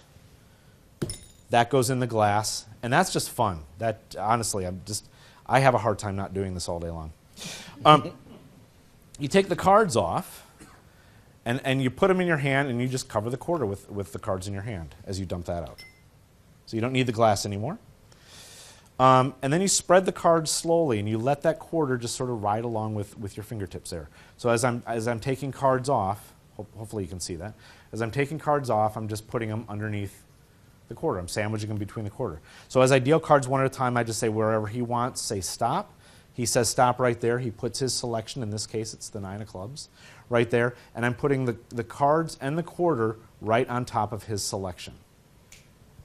And when I was first messing around with this trick, I was trying to think of different ways that I could somehow shade or disguise the fact that there's a break in there. I found out it's totally not necessary, and rather than hide the break, make a feature of it. So I now take my magnetic quarter back.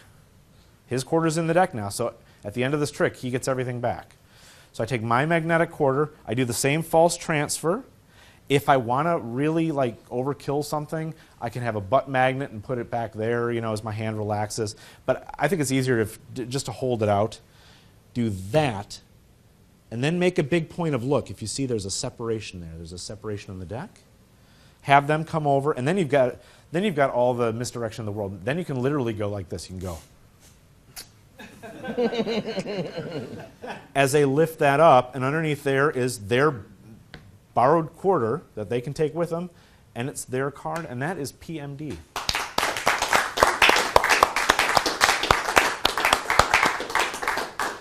And then you just have one card to get rid of if you want to, like, or you can leave it in the deck. It's a big, thick, heavy card. If you like doing thick card stuff, though, you're already set up to do that. So, would I be right in asking you what PMD stood for? Would that Purple be? Monkey Dishwasher. There, all right. Yeah. I was concerned. Now I'm fine with it. It's the old what are the Chinese whispers game where, you know, I think it was on like Family Guy, and my wife and I were watching that and we go, PMD, that's our title. So there's your quarterback, by the way. I don't want you to think I'm cheating you.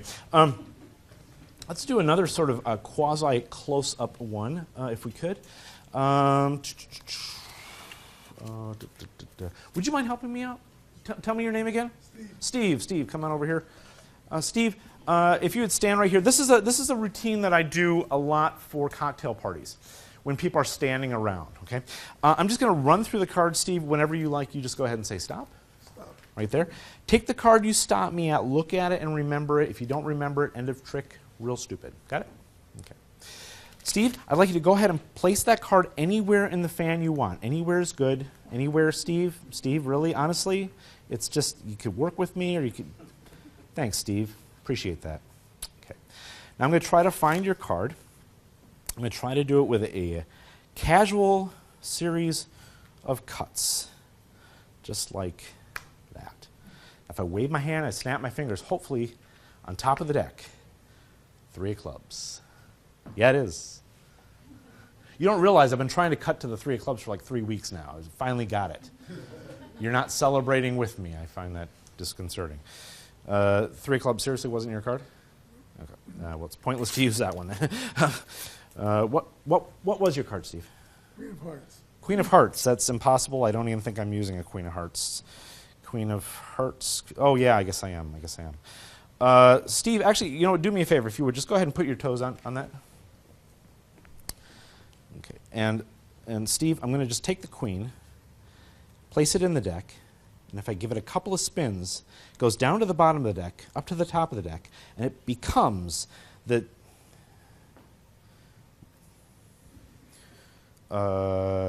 something profound has just happened. I'm not 100% sure what. If that's the 3 of clubs, then you must be standing on the pieces of the... Queen of Hearts. Let's just say it is. I want to see a coin trick? Sure. You trust me, right? Absolutely. I'm kidding. Go ahead and look. You're dying to, I can tell. It is, in fact, ladies and gentlemen, the Queen of Hearts.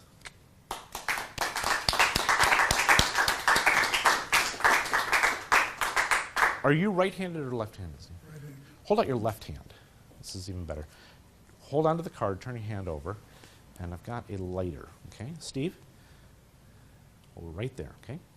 Now, let me know if you feel this.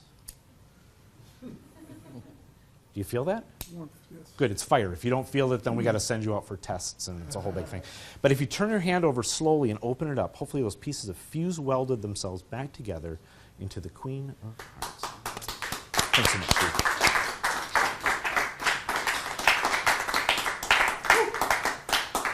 Okay, so I make no secret of the fact that I am a huge David Williamson fan. And let me just, there we go. So this is called Walk Around Williamson. When I first saw David Williamson do his Torn and Restored transposition ages ago, and I mean, we're talking like late 80s when he first broke, I had to learn that trick. Had to learn it.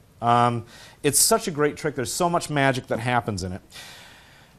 As I've been doing it over the years, the situations in which I've been performing have changed. For starters, I never had a table to work on. Most of the cocktail party settings that I was working on, most of those situations, there was no table. People were standing in a circle. And so I wanted to figure out a way to do it standing up. Also, I noticed that when you write up routines and you put in the words top change, a lot of people just shut off and they go to the next page. It's kind of like when you say you're going to shove this card under a glass. It's just too daunting for some people. So I've taken away all the top changes from this routine. There's not one in there. And it's the way I actually perform it for laymen. It's what I think Harry Anderson refers to as cocktail proof. I think that's the best line in the world. It is cocktail proof.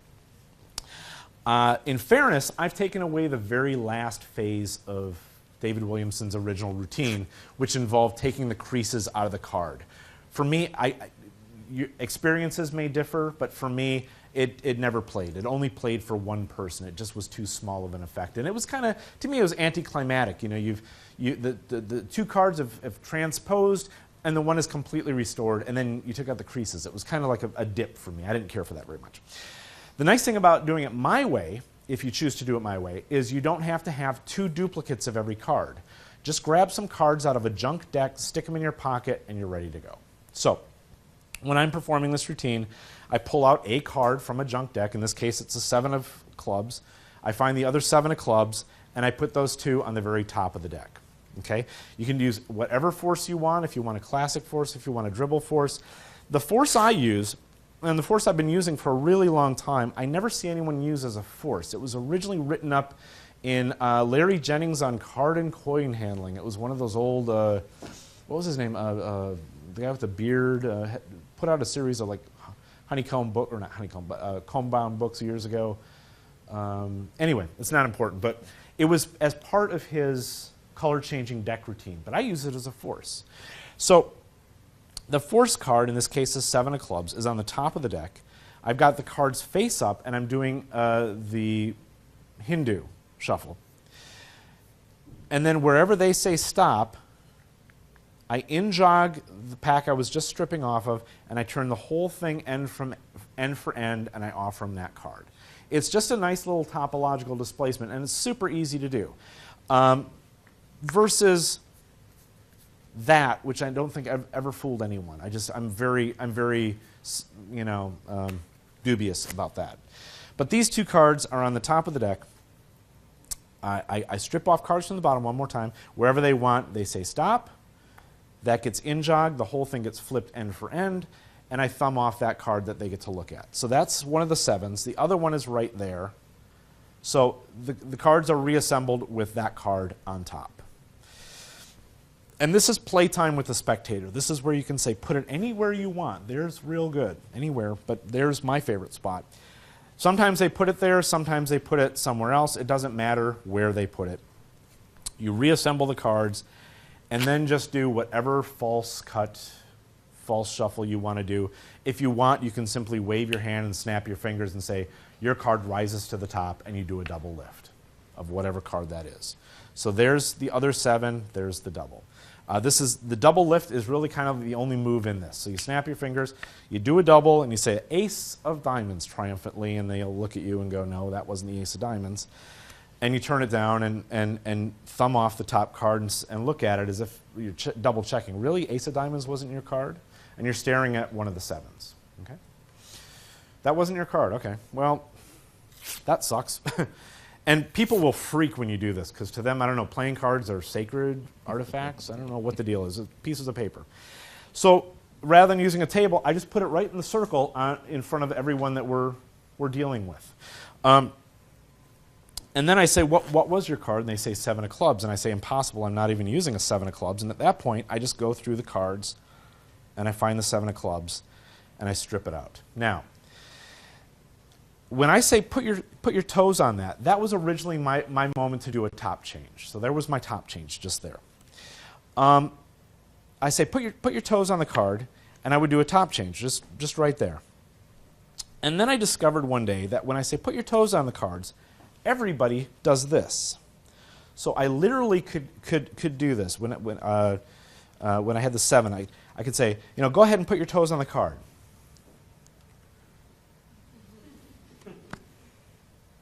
And I actually did that once, just to see if anyone noticed. Nobody noticed. Maybe I'm just not that interesting. I don't know. But really possible. And then one day when I was doing this trick, I came up with a move purely by accident. I promise I didn't mean to do it, but I came up with a move. And I showed it to John Rockabomber and said, is this somebody's? This has got to be somebody's. And he goes, no. He goes, it's yours. And he named it. He calls it Swift Flip. Okay? And it takes the place of a double lift, and it also gets you one ahead if you're doing an ambitious card.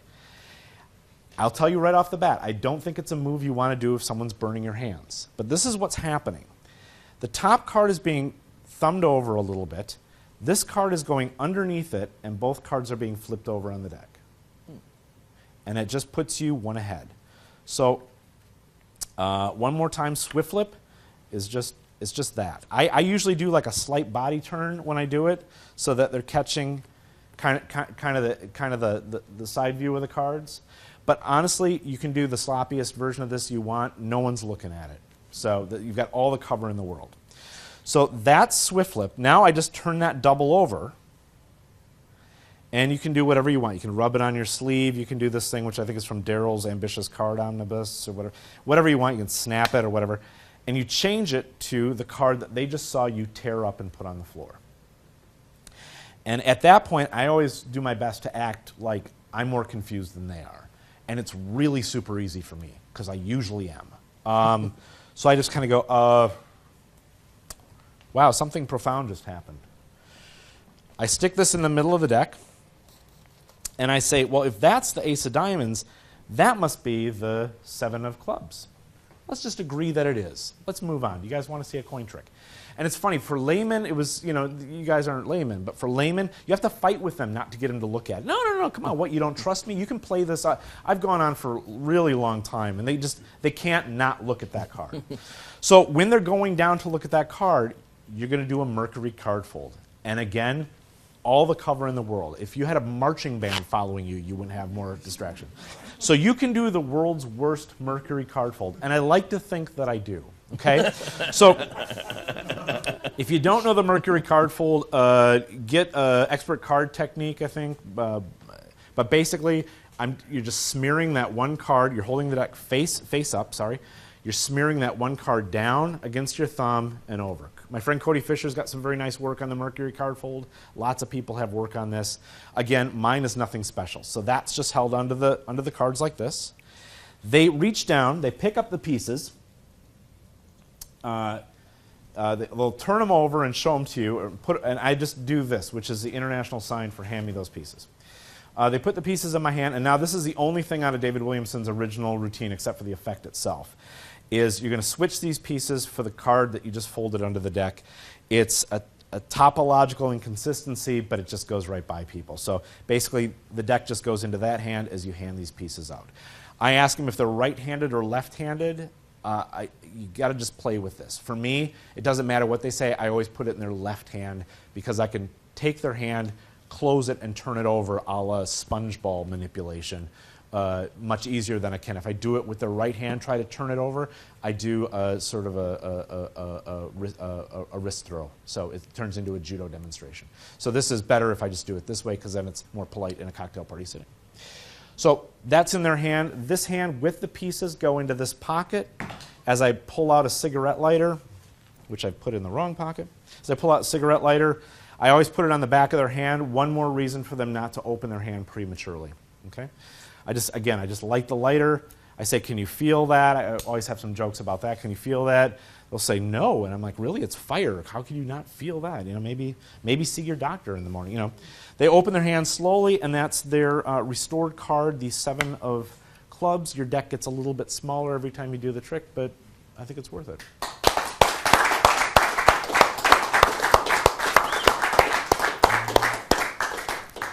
So a common paradox is, if there really is such a thing as psychics, why are they on these like 800 lines, or I should say 900 lines? Why are they writing horoscopes in newspapers? Why aren't they in Las Vegas making millions of dollars? Tom, if you really could predict the future, why aren't you in Las Vegas?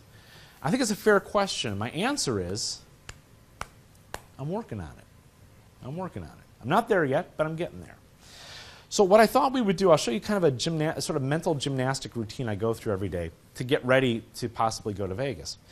We'll start with craps. We'll start with one of the easier games. Now, craps is a complicated game, but it uses the simplest of props. It uses 2 dice, or 2 die, I guess it would be. A pair is a dice. So, what's your name, sir? Mike. Mike, if you would, just picture with me, you're walking through a casino, you come up to a large green table, and it's a craps table. If you don't understand the rules of craps, don't worry, it's very complicated. But I want you to picture in your mind and your mind only, grabbing a pair of dice, giving them a rub, tossing them to the end of the table where they finally come to rest. Now, Mike, there's 2 numbers on a pair of dice on the very top. I want you to add those together and get a total, okay? Don't tell me what it is. That would make my job way too easy. Just going to... Okay. I'm going to call this one number 1. Okay. Now, that goes in the glass. The pad is down, the pen is down. I can't change my mind. So that you can't change your mind in a loud, clear voice, what was the number you were thinking of? 8. 8. Everyone, please help me remember 8, because I promise you at the end of this, I won't remember it. Okay, 8. The next game we're going to play, Mike, is we're going to play a game of roulette. Now, a standard roulette wheel has numbers 0 through 36, no, 1 through 36, 0 and 00. Some of the European wheels even have 000 if the house doesn't have enough odds already. But I don't want you to think about the zeros, and I don't want you to worry about red or black. I just want you to picture the numbers 1 through 36, okay? So in your mind and your mind only, I want you to picture the roulette wheel going around and around and around. They flip through on the opposite direction a little white ball. It rattles around, and it comes to rest next to 1 number. I want you to actually picture the wheel in your mind slowly rotating around, losing speed, and you can see the number the ball is next to. Have you got it in your mind? Okay. I'm just going to make a quick notation here. Got a very good poker face. Okay. Okay, I think I got it. Roulette's always a little weird for me. Okay, we'll call this one number... We'll call this one number 2. It goes in the glass. Okay, the pad is down, the pen is down. I can't change my mind, Mike, so that you can't change your mind. What was the number in roulette? 20. 20. Now I got to ask. Lucky number? Favorite number? Is there any way I could have known that you were going to pick number 20? Okay. The last game we're going to play is a game of blackjack. Now, Mike, every time a dealer deals cards, there's 2 cards that are dealt to himself. There's the face-up card, and then there's the whole card. Okay? I want you to, in your mind and your mind only, go a place where few people ever get to go, behind the velvet cords, where the shift bosses and the pit bosses stand. And I want you to picture yourself looking over the blackjack dealer's shoulder. And I want you to picture it as he checks to see if he's got a natural, a blackjack, which he doesn't have, by the way. But I want you to picture the whole card.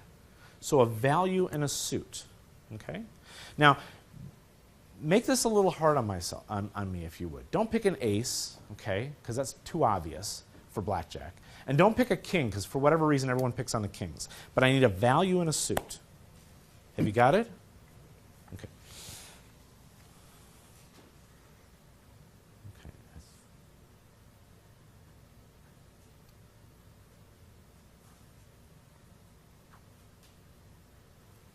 Okay. This one I usually don't get, so we're going to try this.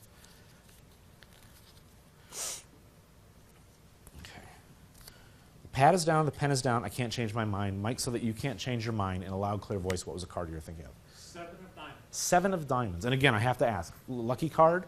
Any way I could have known this? 7 of diamonds. Okay. What's your name, sir? Carl. Carl. Carl, I'd like you to hold your hands up for me if you would. And I'm just going to dump those in your hand. You can actually have a seat. You don't have to stand up the whole time. Oh, should have gotten a bigger wine glass. There you go. Okay. That's all that was in there, yes? Right. Okay. The first game we played was a game of craps. You had a choice of any combination of dice, 2 through 12, and you chose a number 8, correct? Would you do me a favor? Open the slip marked number 1, and in a loud, clear voice, read what I wrote on there. 8.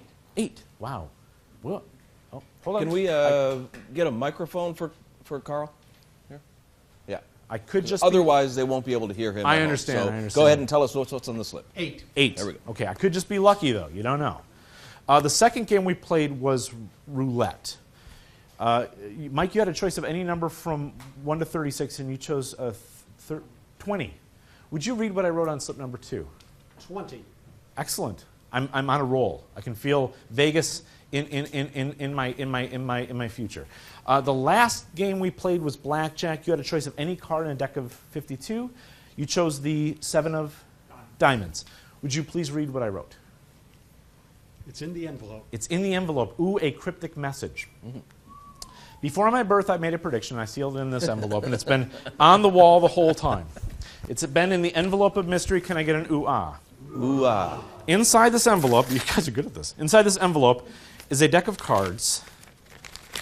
Inside this deck of cards is the 7 of diamonds.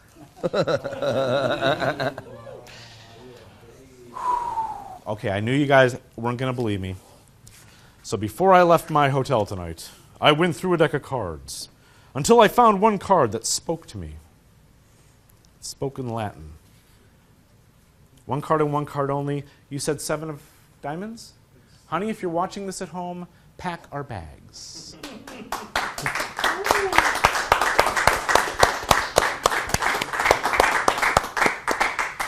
Okay, so this is Pit Boss. This has been published a number of different times in videos of mine.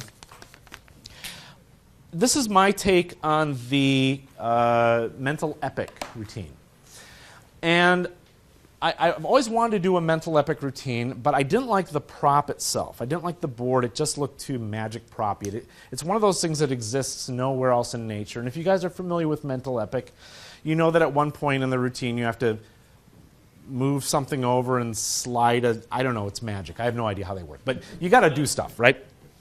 This is a pad of paper and a deck of cards. And I guarantee everyone has one of these rattling around in their magic drawer. This is an invisible deck. This is my handling of the invisible deck, and it's so simple, it's stupid. What's nice about this routine is this is all you have to carry.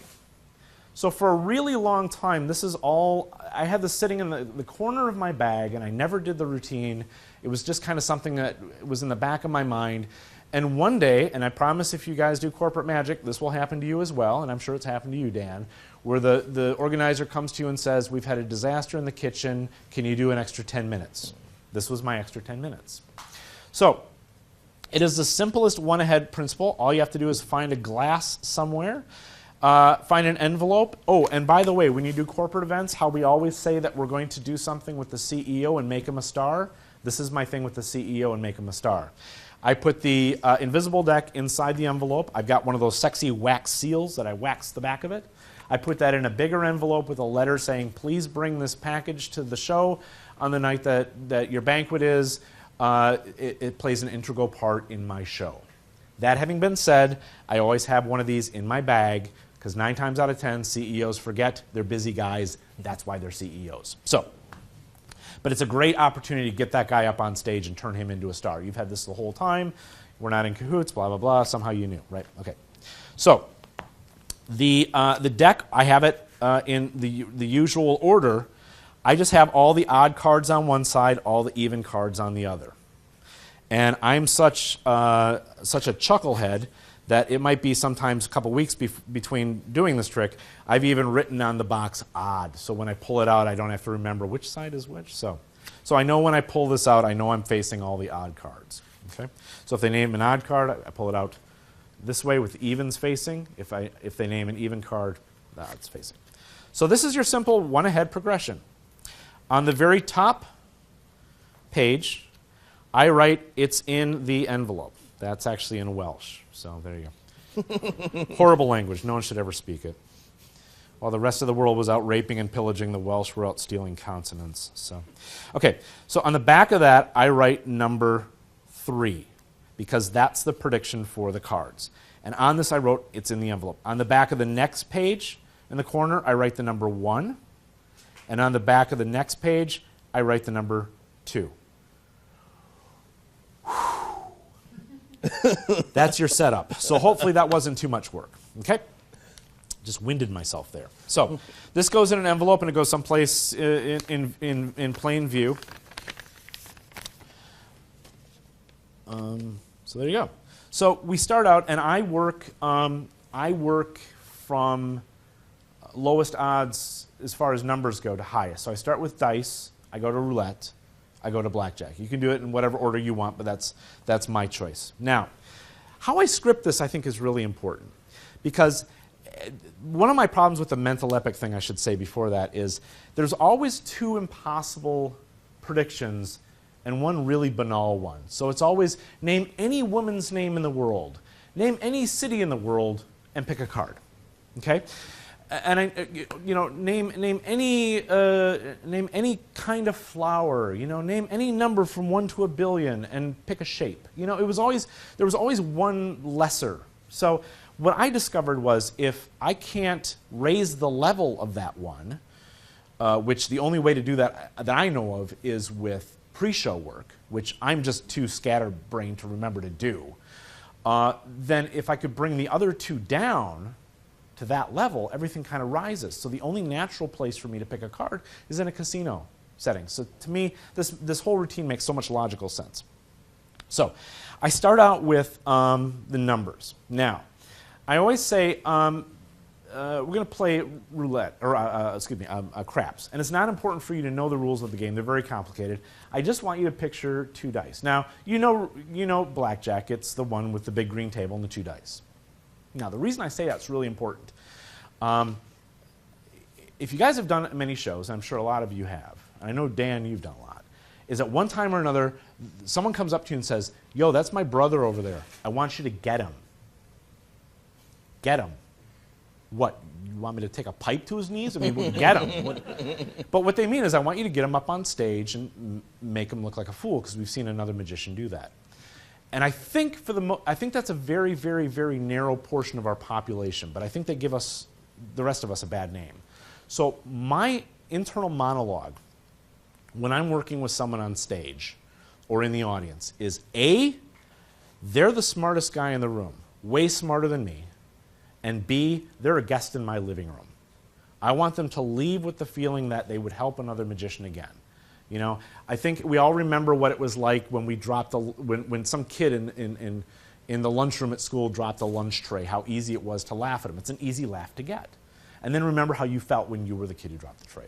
Just that sort of thing. So I know I'm preaching to the choir here, but so anyway, so I always say things like, the game with the big green table and the 2 dice, so even if they don't, now they do. As far as I know, they always knew. Smartest guy in the room. Okay? So I'll say to Mike, I want you to think of think of rolling the dice. You can only have a number between 2 and 12. I usually say that because some people say 1. 2 and 12. Do you have a total? And they say that the total. I pretend to write a number. Okay? And remember, this is the sheet that says it's in the envelope. So this gets folded up and torn off, and on the back of it is written number 3. Okay? But I always pretend to write a number 1. So this goes in the glass, and then I make a big point of saying, the pad is down, the pen is down, I can't change my mind. So that you can't change your mind what was the number. Because I have to have a logical reason for him to tell everyone what the number is. So he says number 8, and I say, please help me remember number 8, because I promise I won't remember. Ooh, chucklehead, right? So that's number 8. So now we go on to the next one, which is roulette. And you know roulette, the one with the big wheel with the ball that goes around. So now if he doesn't, now he does. Smartest guy in the room as far as I'm concerned. So I want you to think of a number between 1 and 36. Really concentrate on it. So while he's doing that, I'm writing the number 8, the number he just gave me for the dice. That gets folded up. I say we'll call that one number 2, and I usually say that almost to myself, like it's not important. And I pretend to write a number 2. It's already got a number 1 on it. And then the very last one is we're going to play a game of blackjack. And this is the one where they get to go behind the red velvet cord where they're in the shift boss's pit, and they look over the shoulder. I like creating imagery. So they're looking at a card, and I say don't pick an ace because an ace is too obvious with blackjack. And don't pick on the kings because everyone picks on the kings. So what have I done? I've just eliminated the 2 hardest cards in deck, in an invisible deck, just because I'm really lazy. So Mike says whatever it is, the seven of diamonds. Now I write down the roulette number that he just told me a moment ago. So now I'm going to write down number 20, but I'm going to pretend to write a whole bunch of stuff down, because remember, this is the one that supposedly says it's in the envelope. So if you just do that, later on, it's not going to wash. So pretend to write a bunch of stuff down. Tear it off, and that's number 3. It's already got a 2 on the back, so that goes in the glass. Now again, with Mental Epic, there's all this mechanical stuff you have to do, but with this, hold your hands out. What's nice is I do that, and everything... And everything just falls, in a normal wine glass, everything falls out, and all the pieces coalesce, and now there's no way to tell what the first one was, the second one was, the third one was. So when I'm doing this in a larger theater or something, I always have a microphone on a stand down on the floor where they walk up to, and I dump that into their hands.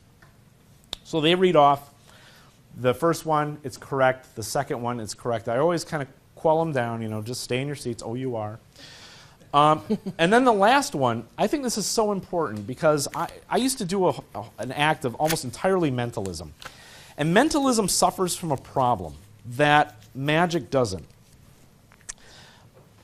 Mentalism causes people sort of an internal tension. And it builds tension, and it builds tension, and it builds tension, and then it keeps going. Building tension, building tension, building tension. And it's not an arc.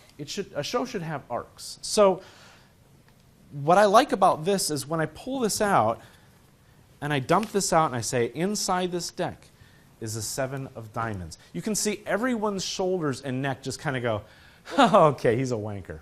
It just gives everyone a chance to just think I'm a moron. And then I'm going to punch him again. So they say the 7 of diamonds. I open it. I know the odds. I got to look at the odd side.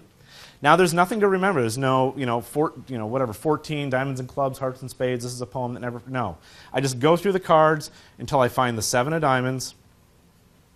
I do the international sign for separating rough and smooth pairs. I pull this card out. I drop this hand to my side, so this is the picture they're seeing, just the one card. That's what I want them to remember. And then my line is I always say, honey, if you can hear me, pack our bags. That's it.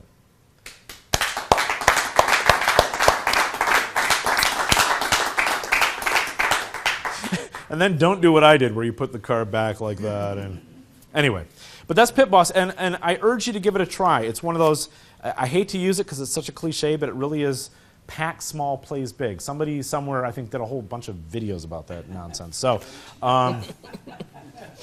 sorry. So, is there any questions on that or anything? How we doing on time? Doing fantastic. Yeah, plenty of time. Plenty of time. Okay. Cool. The move that you did with the double lift from putting the single card under the one and turning it over. Apparently, that's catching on everywhere, and everybody feels like they've invented it. Oh, excellent. Yeah, so I don't know. I don't even know where it came from originally, but we had somebody write in and say that they've seen both Eric Leclerc and Peter Eggink do that move. So you guys are going to have to fight it out. So, yeah, it's in my lecture notes, but it's yours. Yeah. Whoever says they invented it wins. Nice. I don't know. I don't care, really. Honestly, we are a weird crowd, aren't we? Yeah. Magicians that think that way. It's like, how come nobody ever credits the double lift? Who did that one? Maybe that one's mine. Maybe that's it. Yeah. That'll be my new thing. Well, let me show you another quick close-up one. I think I've got. Sorry, I've kind of collected stuff in my pocket that I don't normally have. This is strange for me to do, kind of a mixture of close-up and stand-up in a way that I don't normally do that. So hopefully in here I have a. Is that it? Yeah, there we go. So I have a number of other interests besides just magic. One of them is I happen to be one of the world's greatest one-handed origami artists. And I thought, I know it's not really magic, but I thought I'd share it with you guys tonight because you might want to see this because this is rarely seen. So here we go. One-handed, crane fold, mountain fold. It's a rock. You don't seem that, let me try it again. You don't seem that impressed. Here we go. Valley fold. This is half crane base. Beautiful art, Japanese origami, lovely.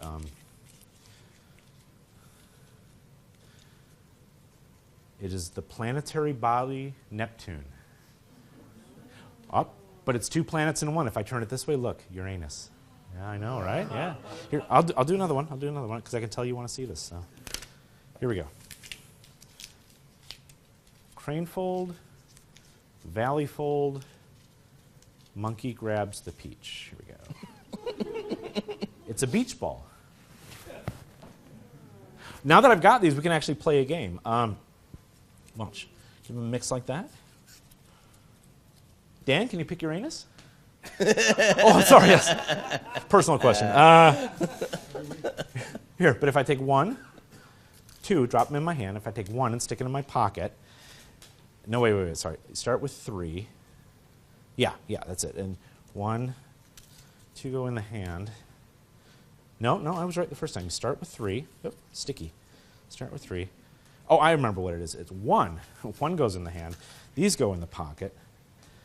You know what? I'm actually a much better magician than I am an origami artist. So if I wave my hand, snap my fingers, hopefully I get a bunny. Yay.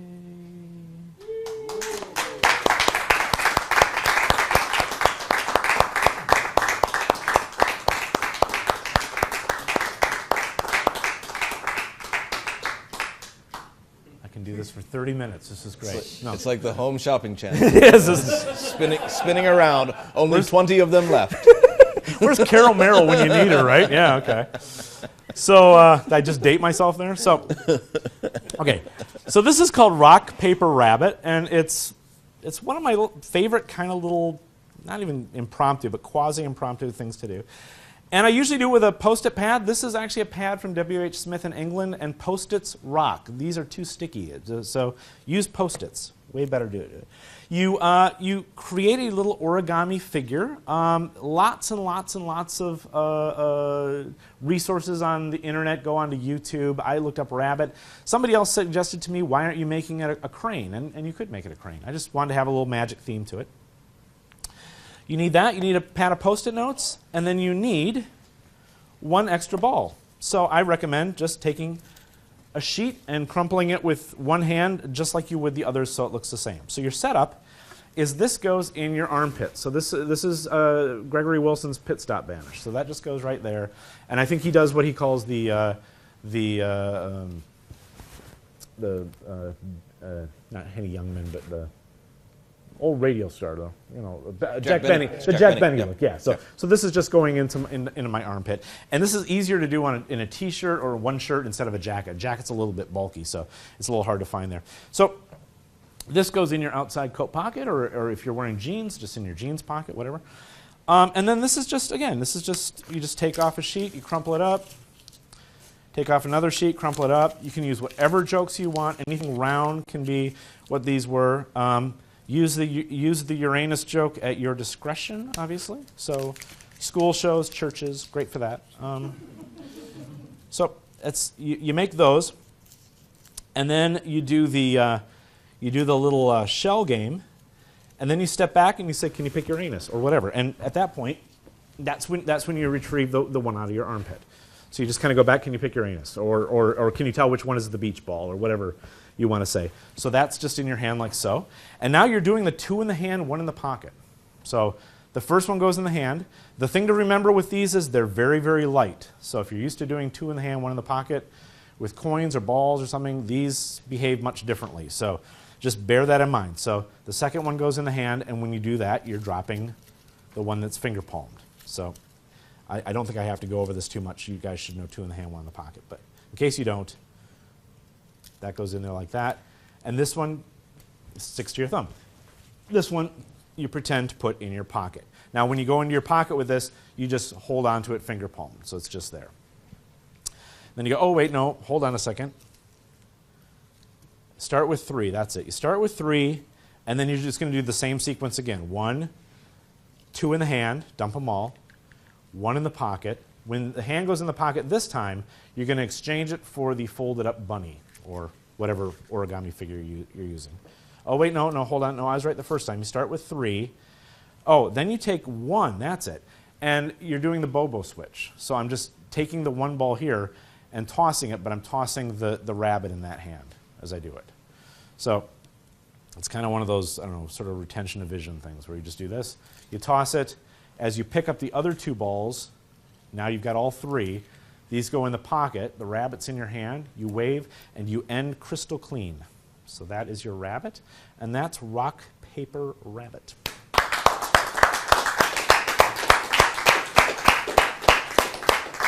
And it's fun to do. It's fun to do. Can I try sort of a new card trick on you guys? It's one I've just started on. Tell me your name again. Oh, did you have a question? Yeah, really quick. Do we have the microphone? Yep. When good. you made the rabbit, Yeah. are you using a bigger size paper to get that Nope. size adjusted? Nope, I'm using the same size Post-it note Okay. so that if they open it up later, as children will want to do, Yep. then it's exactly that. Cool. Yeah. Good question, though. And you can actually, if you want to get just pads of yellow paper that aren't sticky, much better. I just haven't been able to find them yet. I might actually have some made. But actually, you asked the question, what's your name? Mark. Mark. If you would do me a favor, pick a card. This one. Yeah, shuffle it up. Look at it, remember it. Just hold it outstretched in your hand. I'm going to try to read your mind. You ready for this? Here we go. Your card is a red card, correct? Partly. Partly. There's red cards and black cards. Is it a red card? Face or the back of the card. The face. Is it a red? Face is a black card. Okay. I can usually get the color in 3 guesses if you would have given me a couple more shots at it. I would. Here's my fail-safe way of doing this. Your card is the King of Clubs, correct? It is. Amazing. Okay, you know what? This is going to be much more impressive when I have a whole deck. But this is how I learn a trick. I start with 1 card. If things work out, I work my way up to 2 cards, and then 3, and then 4, and then. But this is kind of pointless having this here. You said Mark, yes? Mark, do me a favor. If you would just hold on to a piece. Okay. Actually, I'm sorry. I was going to use you initially, so here. You can hold on to a piece as well. There you go. So I don't want to give any more away, otherwise I won't have anything to do with this. So now I need my magic wand. Keep it right in here. It's not much of a magic wand, but it's black. It's got white tips. Plus, it helps healing and prevention of dry, chapped, sun, and windburn lips. How many magic wands do that? Huh? Yep. All right, we're cooking with gas now. Here we go. Watch really closely, because on the count of 1, 2, 3. Oh, yeah, sometimes I list to one side when that happens. Here we go. 3. Those pieces of cards vanish in a puff of smoke. It's a very small puff. You probably didn't even see it from where you're sitting. But they travel around the room and they reassemble themselves. And they actually wind up on the chair underneath where he's sitting right now. But they don't stop there. Whew, this guy, I tell you. Okay. Actually, they reassemble themselves. I hit it too hard. Sometimes I do that. When I hit it too hard, yeah, that sometimes happens. So,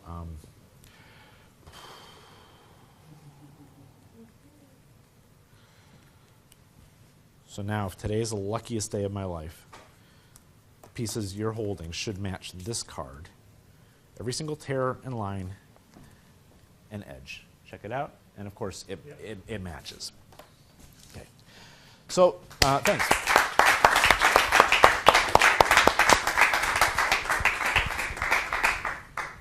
So this is Chappie. This was on my very first video, Amazing Guy. And a little bit of a story of how this came about. I'm a big fan of Burt Allerton, a Chicago magician who used to work the Pump Room down in Chicago around about the 1940s, 50s, or whatever. And He was a close-up magician, and he would actually be invited to people's tables to sit down and join them and entertain. So this is where like the Rockefellers of their generation actually used to eat, and so this was the equivalent of royalty in this country. And he had a wonderful routine called Card and Cigarette Case, which I've got a revamping of that's also on my Amazing Guy DVD. The original routine that he did involved lapping, and there wasn't any real reason to bring out the cigarettes. So in my routine, there's an animation of a cigarette, there's fire. It's a very sexy routine, and you can do it stand up. I was doing that a lot. Long about the time I was doing that, I got a block of shows for the American Lung Association. So color me nutty, but I thought doing cigarette magic would be in poor taste. So I was desperately looking for a place that I could stick this card that he had developed into. And lo and behold, there appears Mark Genest with a wonderful routine that he's got. The name escapes me right now, but using a chapstick. He graciously gave me permission to use the chapstick also as a reveal. His routine and my routine, very different, but the reveal is his. The card, if I may, here's what you do, is you take a card, and you're going to tear out 2/8 of it, this corner and this edge.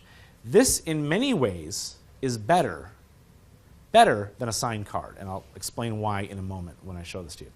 This gets folded in half, and then this whole thing gets twirled up into a tube shape, and you shove this inside of a chapstick.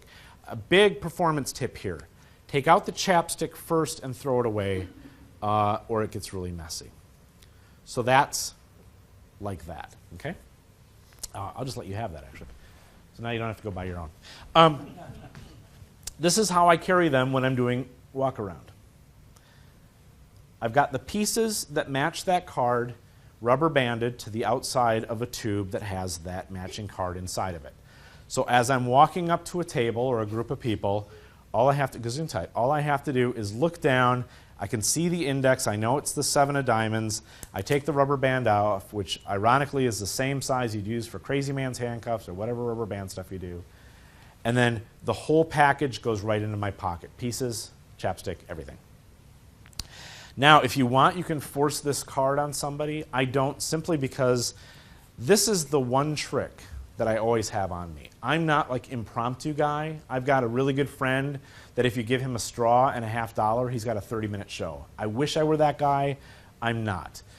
This is the one thing I do carry with me, because now it doesn't look like I'm Magic Boy. I've got just one card in my wallet, so if somebody asks to see something, I can say, well, I don't really have anything. This is left over. You know what? Let's try something here, and then I'm into it.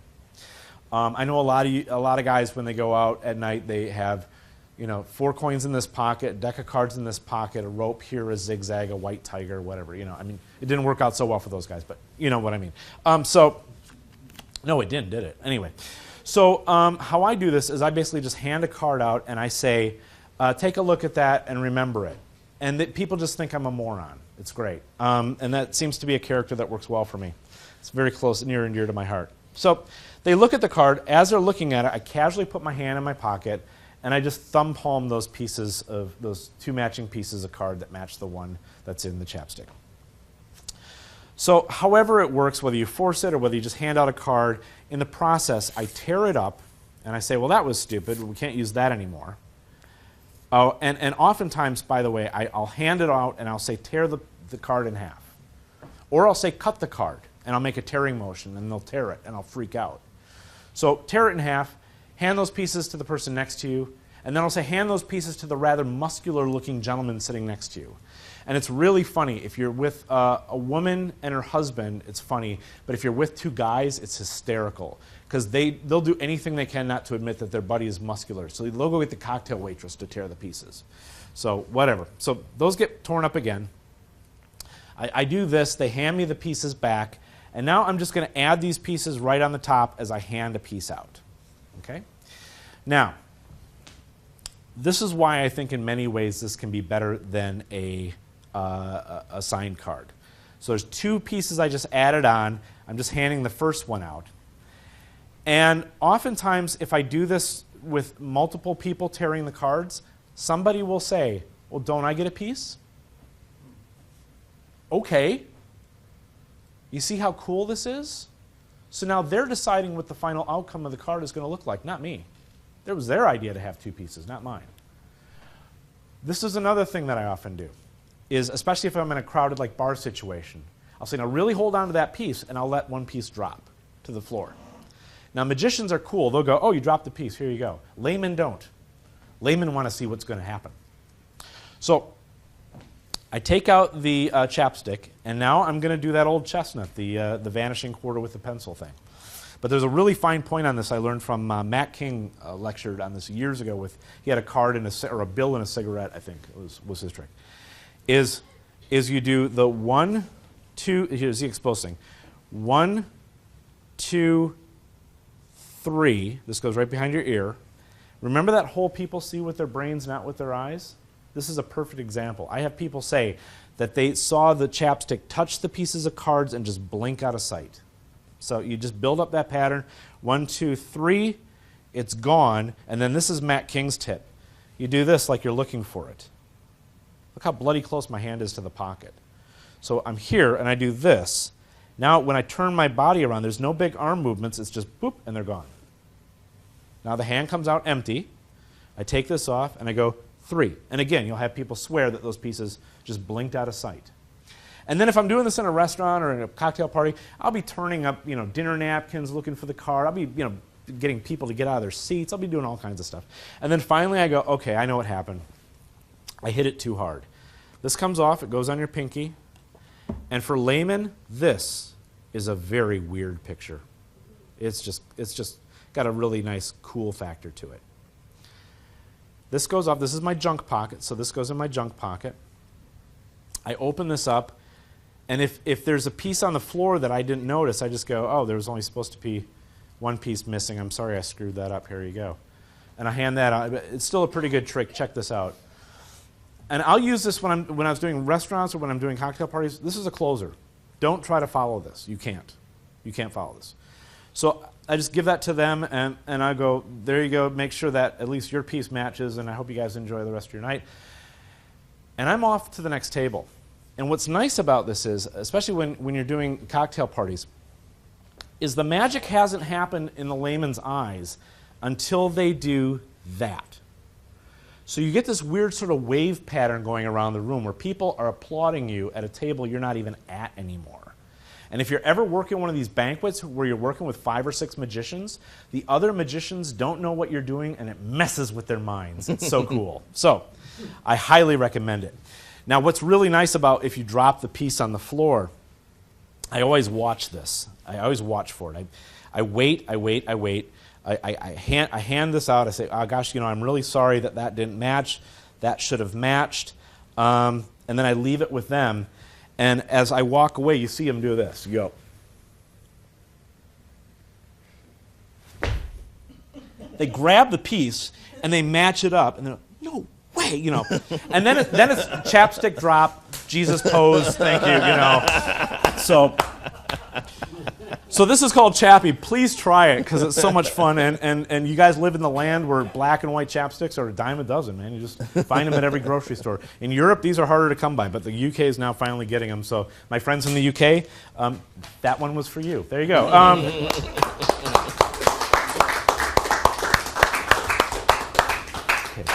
I'm gonna just do a little rearranging. I'm gonna get somebody here to help me really quick if I could. Young lady sitting way in the back there. What's your name? Emily. Emily, somebody put baby in the corner. Would you come join me really quick? Okay. Give Emily a round of applause as she joins us. Have a seat, Emily. My name's Tom. Very nice to meet you. All right. Emily, there is a problem when a magician has someone select a card. And it's not the problem most people think. To me, the biggest problem is when magicians have people select cards, people automatically think one of two things. They either think, A, I had a free selection of any card in the deck, or B, somehow that tricky magician guy made me take a card. Emily, the fact of the matter is neither one of those is true. The fact of the matter is if you're meant to get a card, you're meant to get it no matter what I do, no matter what you do, no matter what anyone does. If it's meant to be yours, it's meant to be yours. Okay. Heavy stuff, I know, right? I'll show you exactly what I mean. Emily, I'm just going to start dealing cards in a nice, neat little face-down pile. Whenever you like, you just say stop. Stop. Okay. Now, go ahead and take a look at that card and remember it. Okay. It might be just a little while before I ask you about it. Okay. Gentleman on the far end there. Remind me your name again, sir. Butch. Butch. Butch, did you see Emily's card? No, I did not. Perfect. Okay. I'm going to go through the exact same process for you, and normally you'd be stopping on a card for yourself. But in this case, I want you to stop at Emily's card. Even though you didn't see it, just think to yourself, Emily's card. So Butch, again, I'm just going to deal cards in a nice, neat little face-down pile. Whenever you like, you say stop. Stop. Right there. Now, Butch, I was about to deal this card. Would you like the one I was about to deal or the one on the table? Now the one you were about to do. One I was about to deal, so like so, yes? Okay. Now, had you stopped me one later, Butch, you'd have stopped me on the King of Diamonds. Was that your card? No. Okay. You stopped me on the one I was about to deal. Had you stopped me on the one that I actually had originally dealt, you would have stopped me on the Queen of Hearts. Was that yours? No. Okay. You stopped me on one card and one card only. Emily, in a loud, clear voice, what was your card? The 4 of diamonds. Oh, good.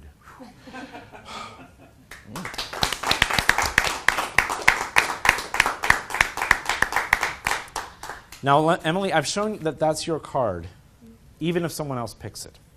I'm going to prove to you that it's your card, even if I try to influence you, even if I try to get you to change your mind, okay? So I'm going to make 3 piles. I'm sorry, 4 hearts or 4 diamonds? 4 diamonds. 4 diamonds. 4 diamonds. I'm going to make 3 piles, and on the top of one of those piles, I'm going to put the 4 of diamonds, okay? Now, I've got with me my magic silver letter opener, very expensive and increasingly difficult to get through airports with. Hope that didn't sound bitter. Emily, here's what I want you to do. I want you to take the letter opener, and I want you to just place it on the back of one of those piles, but I don't want you to think about it. I want you to just go with your first impression. Okay. Okay. Now, here comes the part where I try to influence you. And I got to warn you ahead of time, it's very subtle, and I'm really good at it. Okay? So, you ready? Yes.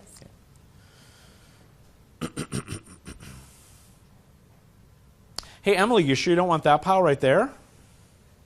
No. That's my favorite pile. This pile and I have been through like everything together. Yeah. Are you guys going to think anything less of her if she changes her mind? See, we're all behind you. You want to switch to that pile? No, I think I'm good with the.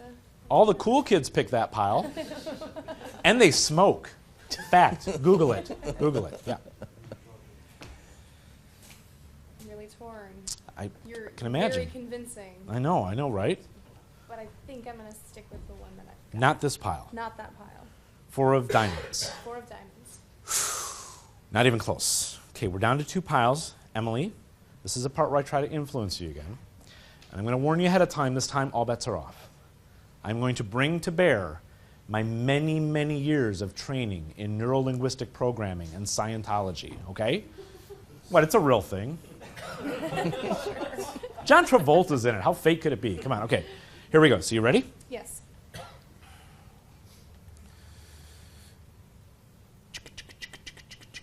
Woo, woo. It works with oatmeal. At least for me, anyway.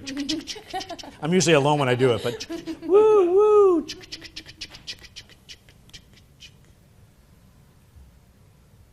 Woo. You sure you don't want that pile? Look how gosh darn close it is to you. And I don't want to influence you, but I had a young couple from Sarasota looking at that pile earlier today. I would hate for you to miss out on a chance like this. Because a lot of people think because that's the closest pile, that's where I'd put the card. So you put the letter opener on the furthest pile away, but knowing that I know that people put it on the furthest one away, that maybe I might put it over there, but knowing that people know that I put it over there and I might put the card over there, maybe it's over there. Are you sure you don't want to change your mind? I don't know what you said, but I think I'm going to go with that one. I'm not 100% sure either. Okay, 4 of diamonds. Going once, going twice, final answer. Want to phone a friend? No? Oop, not even close. You put it on the top of one pile, Emily. You put it on top of one card. You put it on top of the 4 of diamonds.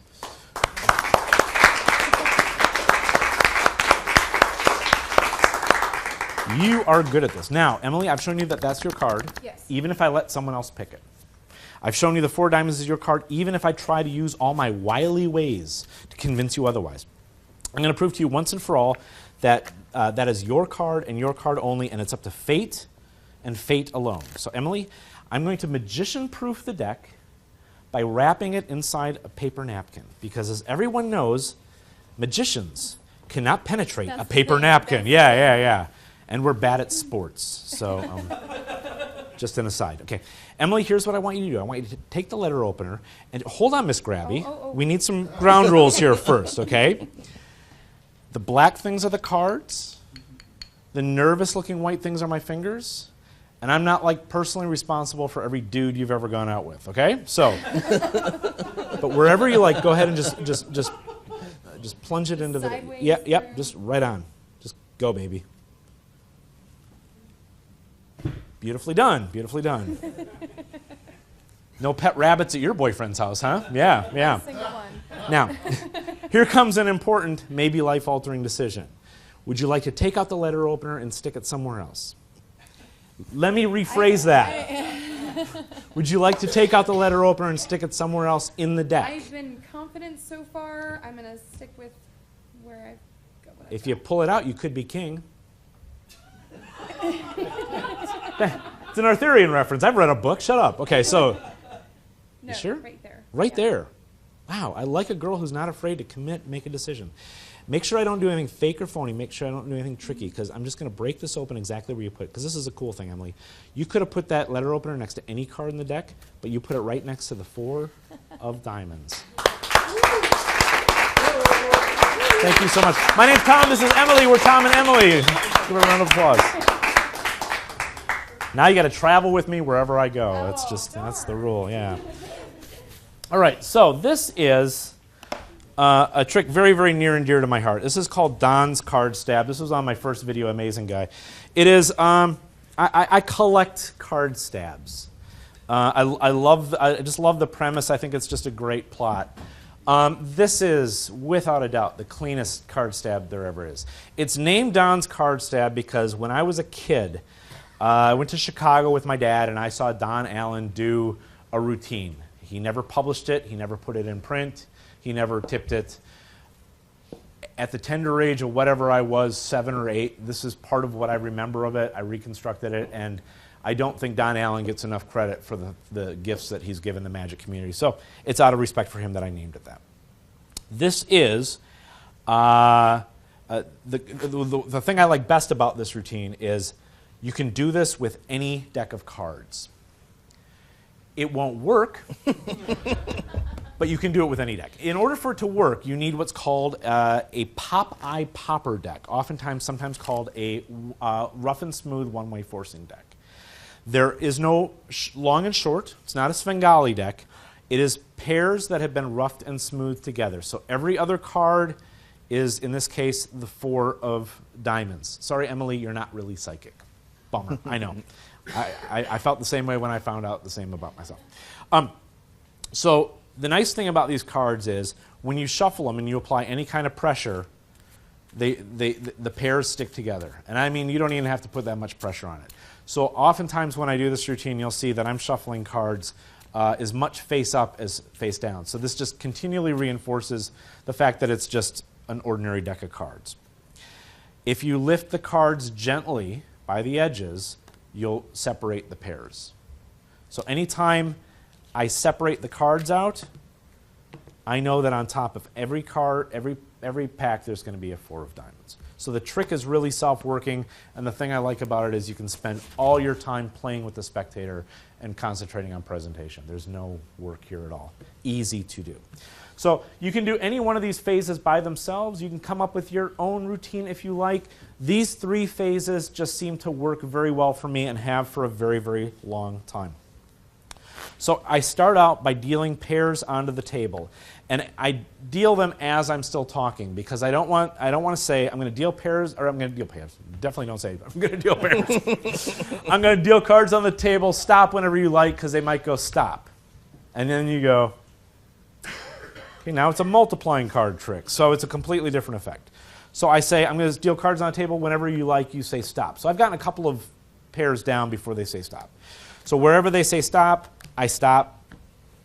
Gently lift off the card, show it to them. It'll be the 4 of diamonds in this case. You put it back down, and now I shuffle up the cards and I say, I'm going to prove to you it's your card even if someone else picks it. I think that's just an interesting premise for a trick. So I deal pairs again. I make sure to cover up the first couple before I finish talking. Whenever they say stop. And then I always say I was about to deal this card. Do you want the one I was about to deal or the one on the table? It doesn't matter. It doesn't matter. So if they say the one on the table, then the one I was about to deal, I said, had you stopped me one later, you'd have stopped me on the ace of spades or ace clubs. Was that your card? No. You stopped me right there. I take the top card off, toss it to the side. I grab the next card under it. Had you stopped me at the one sooner, it would have been the 4 of spades. In a loud, clear voice, what was your card? They say 4 of diamonds. And then this is all those years of acting coming into, again, you need to get the face on this because then it's. So don't do it in reverse order because otherwise it's. So it's the sequence that I think sells it. So it's big lips, sad face, and happy face. So that's that. So that's phase number 1. All you have to remember with this trick is just put the card back where you got it from, and the pairs will stay together. You put them back together, and then I say I'm gonna make 3 piles. I'm gonna prove to you it's your card, even if I try to influence you. I'm gonna make 3 piles, and I always have them remind me what the card is. I know it's a 4 of diamonds, but I always say, I'm sorry, 4 of hearts or 4 diamonds? 4 diamonds, okay. And that just reinforces the idea that it could be any card. And so when I'm doing this, I'm doing nothing. I'm just shifting pairs around. I'm just making it look like, I'm rearranging the cards. I'm just moving pairs around. So basically, you just make 3 piles. And as you can tell from the performance, this is the time when you get to really play with the audience. Because on the top of every one of these piles, there is a 4 of diamonds. So it doesn't matter which one they wind up going with. One at a time. World's easiest double lift, you just push because it's a rough and smooth pair. And it just, you get the pair. So you can show it's not this card. It's not this card. You could have put it on top of any pile. You put it on top of that pile. You put it on top of that card. Gently lift from the edge. 4 diamonds. So that's phase number 2. I always out-jog that, sandwich it back with its mate, just to give that feeling of singularity. Just that one last time, I've proven to you that this is your card even if someone else picks it. I've proven to you it's your card even if I try to influence you. Once and for all, I'm going to show you that this is your card and it's up to fate and fate alone. Welcome to the world's easiest card stab. Every other card in this deck is the 4 of diamonds.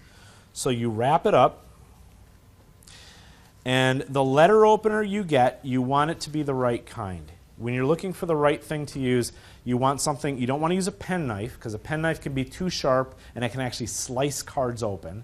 And you don't want to use a butter knife because if you look at the edge of a butter knife, it's flat and you'll just wind up denting the cards up and demolishing your deck. So you want something that's sharp enough to go into the deck but not so sharp that you're going to slice your cards up. So they place it anywhere they want. If they want to pull it out and stick it in somewhere else. I had this one woman, I swear she's got to be a serial killer because she just, it was like the first time it's a little uncomfortable and then it becomes easier and then it becomes a compulsion and the killing spree never ended with her. She just basically turned this thing into confetti. So as I'm breaking this open, there's 2 options. One, it's going to be the face-up card, or one, it's going to be the face-down card. What's interesting is with the deck only open this far, I can already see inside of it, and I know it's the face-up card. So whichever card it is, you just make sure that the letter opener is laying on top of that side. So in this case, it's the 4 of diamonds, just like when Emily did it. It's the face-up card, and I always smear a few cards out like that. Okay? So that's a nice picture. The other option is it's going to be this card. So when I break open the deck, I'm sure this makes sense to you, but just in case, as I break open the deck, I just make sure that the letter opener is on top of that card. So they have that picture in their head of it being on top of their 4 of diamonds. So that's Don's card stab.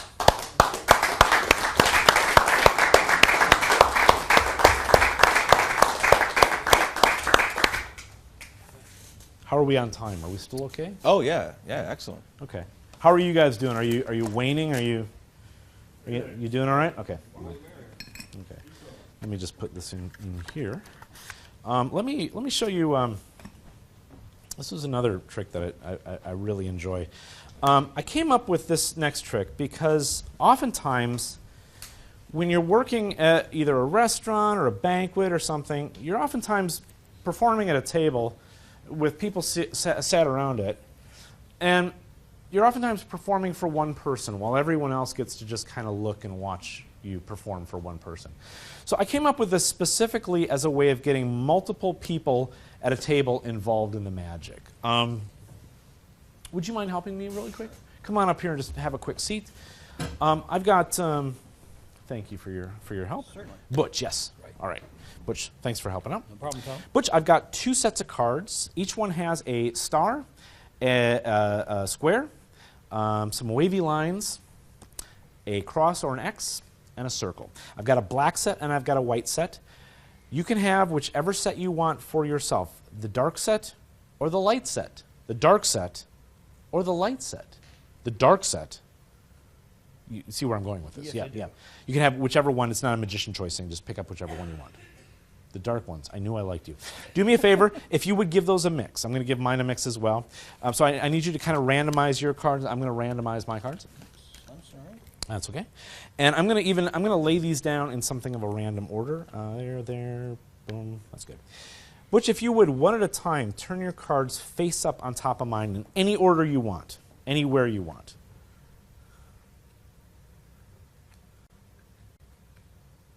Beautifully done, beautifully done. Now, I randomized my cards. You randomized your cards. I'm going to pick them up in something of a random order, and I'm going to further randomize them. I'm going to cut them so that one of the white cards is on the top, and it could be this one. It could be this one. It's whichever one you want. You decide. The middle one. That one right there. So just like that, yes? Mm-hmm. No Hobsons or spread control? No. This is my layman pattern, just so you know. Okay, so, but if one of these pairs matches... Oh, you know what? Let me just lay them out again. I randomized mine, you randomized yours. I laid mine down in a random order, you laid yours down in a random order. We further randomized them by you cutting where you want it. So if one of those pairs matches, that's almost to be expected. 1 in 5, the odds are pretty good. If 2 pairs match, that's a coincidence. If 3 pairs match, that's what Freud would have called spooky. But if all 5 pairs match, Butch, that's just fate. That is amazing. Thanks for your help. So this is called, when I first put this in a video, it was in Sucker Punch, it was called ESP Your Pants. Gregory Wilson named it, don't blame me. It's since been revamped and come out as a routine called Just Fate. And I'll show you those cards in a moment. But first, I'll teach this to you. This is based on a really, really old mathematical principle. The earliest one I could find was Brother John Hammond wrote a book on LaPaul's magic. It was a pamphlet, and it was in there. Emerson and West years ago put out a routine with Noah's Ark animals. That's where I was first exposed to this as a kid. So it's a really old math principle. And I will tell you right at the start, there is no one that has done more to embarrass themselves in a math classroom than I have. So if I can do this, a 5-year-old retarded child with a stainless steel plate in his head can do this.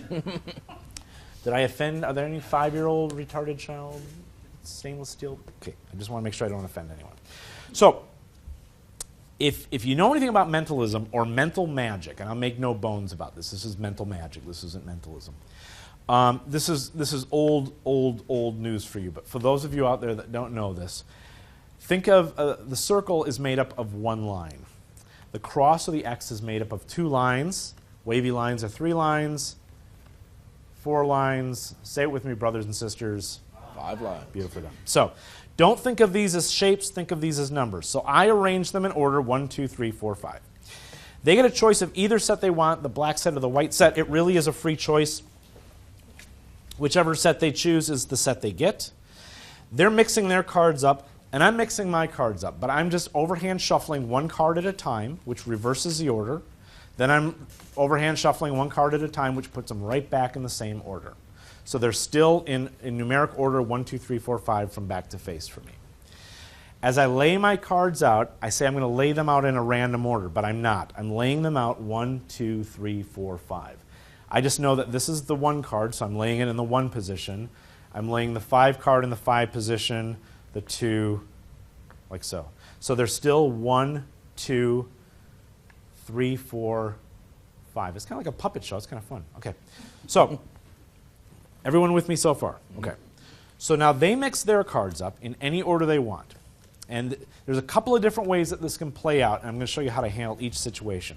So let me just put these down in such a way that it works out in kind of the usual. There we go. Perfect. Okay. So they lay their cards down any way they want. I start with my position 1 card. So that's my position 1 card. Whatever their card is tells me which of my positions I'm going to pick up next. So because this says to me 4, I'm going to pick up my pile in the number 4 position. Now, rather than try to hide the fact that you're picking these up in a weird order, just call attention to it. If you can't hide it, make a feature of it. So I say, I'm going to actually pick them up in a random order. So now this pile tells me I need to pick up my card in position 3. There's position 3 for me. This card tells me I should pick up pile in position number 2. See, you guys can already do this. And this says pile number 5. It's the last pile, so of course. Now this is the cool part. You fan these out. All you have to do is cut to any face down card. In this case, because the face down cards are the white cards, you cut to that. So it literally can be this card. It can be this card. It can be this card. And then when you lay out the pairs, they're all going to match. Why does this work? I don't know. It just does, and it's like magic when it happens. So that's the best case scenario. I will now show you what could possibly be another case scenario, and what actually happened in the case that we just did this. So 1, 2, 3, 4, 5. What happened in Butch's situation, I'll just do that one because that works, is one, or in his case, multiple cards were actually laid onto their mate. So in this case, number 3 is on top of number 3. I'll show you why that's an issue in a second. So I start with my position 1 card. This tells me to pick up position number 2. This tells me to pick up position number 5. This tells me to pick up position number 4. And this tells me to pick up position number 0. I can't pick up position number 1, excuse me. I can't pick up position number 1. I've already picked it up. Anytime you have to stop, just that's your cue to cut to a face down card. That's all you have to do. And then you just pick up where you left off. In this case, I just have 1 more pair left. If there's just 1 pair left, oftentimes I'll just set that off to the side. And I'll start with that pair. So I deal those out in pairs again. And I just start by saying, if one of those pairs match, that's almost to be expected. 1 in 5, pretty good chance. But if they all match, that's just fate. So that's probably the worst case scenario, is when some of the cards land on each other. But just pick up the other cards and start over after you cut those. Is that clear? I hope. Okay. Yeah, sure. The only other scenario that happens, and it's only happened to me in the years I've been doing this, it's happened to me 3 times, and you remember each of them like when lightning strikes, is I laid out my cards 1, 2, 3, 4, 5, they shuffled theirs up, and they laid them out 1, 2, 3, 4, 5, and then you just go, turn them over, it's in the lecture, enjoy yourself, and walk away, and again, drop, Jesus pose, So that is just fate. There was one other thing the reason I like this for multiple people, I kind of just glossed over that, is because I can do this for 1 person, like I did with Butch. I can do it with 2 or 3 people, or I can do it with up to 5 people. And all I do is I have the committee decide, do you want the black ones or the white ones? They choose. They mix up the cards. Everyone takes 1 card, and they pass the rest on to their friend. They take a card, they pass it on to their friend. Each person decides where they want to place the card. They can trump their neighbor's card. It gets really fun because they all get involved in this little process. This is one of those tricks. It's not a great opener. It's not a great closer. It's one of those really nice kind of in-the-middle tricks. What we've done with these, and if you make up your own, these are not hard to do. These are just laser printed. I've had them laminated, rounded the corners, and you're off and running. But we made a new set because my my wife is an artist, and she said, can I take your designs and make and play around with it? And I said, sure you can. Because all I did was I just took the symbols and I just drew them out with a magic marker initially and scanned them because I just wanted, it was around Halloween time, and I just wanted something a little creepy to kind of scare the Christians. That was basically my motivation. And she took them and she just went to town. So these are the new cards. They're slightly larger than playing cards, so they've got kind of a tarot card feel to them.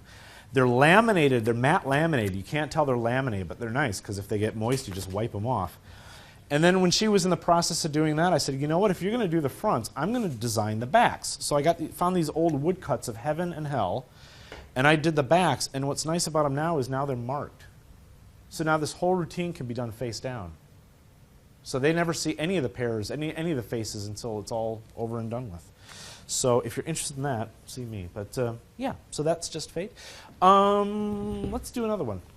I'm often asked if being a magician makes it easy to cheat at cards. And the simple answer is no. Marked cards make it easy to cheat at cards, yeah. I've actually cleverly labeled these not marked cards. Makes them much easier to get into a game of chance.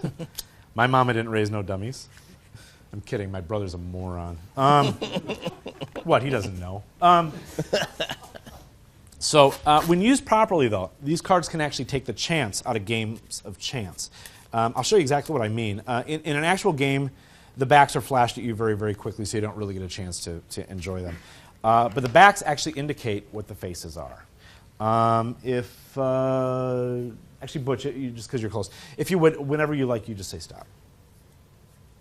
Stop. Now you stop me right there. As impossible as this may be to believe, I can now take this card, place it back in the deck, shuffle up the cards, and I will still know the identity of Butch's card. A reverent hush fell over the crowd. I know what you're thinking. Of course I can, because it's face up, right? So I tell you what I'll do. I'll take the card, I'll place it face down, and I will still be able to find it with relative ease. And I'll turn half the deck face down and half the deck face up, and I'll shuffle them so that they're face up and face down together. Huh? Huh? Huh? We're cooking with gas now, aren't we? Yeah. So at this point now, some of those cards are going to be face down. Some will be face up, face down. There's faces, backs, faces. The point is, it is a real mess. It would take, what, 6, 8 weeks to straighten out cards like this? But this is Penguin magic, ladies and gentlemen. This is the home of quality magic. So here all we need is a little bit of luck, a little bit of sleight of hand, and the blood of a virgin. I'm kidding. It's Ohio. There's no virgins here. I'm the only virgin here. And I'm married. 5 years. One of these nights, though, I'll get her when she sleeps. It's only wrong if you don't yell surprise. No idea what that means, but yeah. But if I want to straighten out this whole mess, I can just cast a shadow over the cards. And that straightens out every single card. Every single one. Oh, this is happening. Yeah. With the exception of one card and one card only, and if today's the luckiest day of my life, it should be Butch's Queen. Spades. Special circles. Thanks for applauding that. I'll be honest with you now, this trick doesn't usually get that big of a response typically. And I think the reason is because you know it's a trick deck. I've already told you marked cards, so it kind of does most of the work for you. But these are old markers. These are the ones that they use in some of the nicer games in like Las Vegas and Atlantic City. The gamblers in the private games will ring these in. So what I thought I'd do is end my lecture by just sort of leaving these out, because these are the expensive kind. They're kind of rare. You don't see them a lot. So if you want to have a look at them afterwards, you can check out the markings, because they're kind of an oddity. The Queen of Spades, it's right on the top. I'm sure the camera can't even catch it. It's much harder to find than, well, the Queen of Diamonds is much easier to read because it just says Queen of Diamonds. Five of Spades actually just says Five of Spades.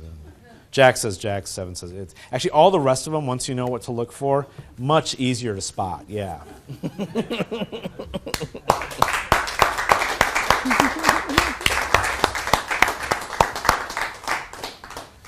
So this is called Marked Improvement. This is my handling of Paul Harris's Color Stunner, which I think is a derivative of someone else's routine. I can't remember. Somebody just told me who originally came up with it. I can't remember now.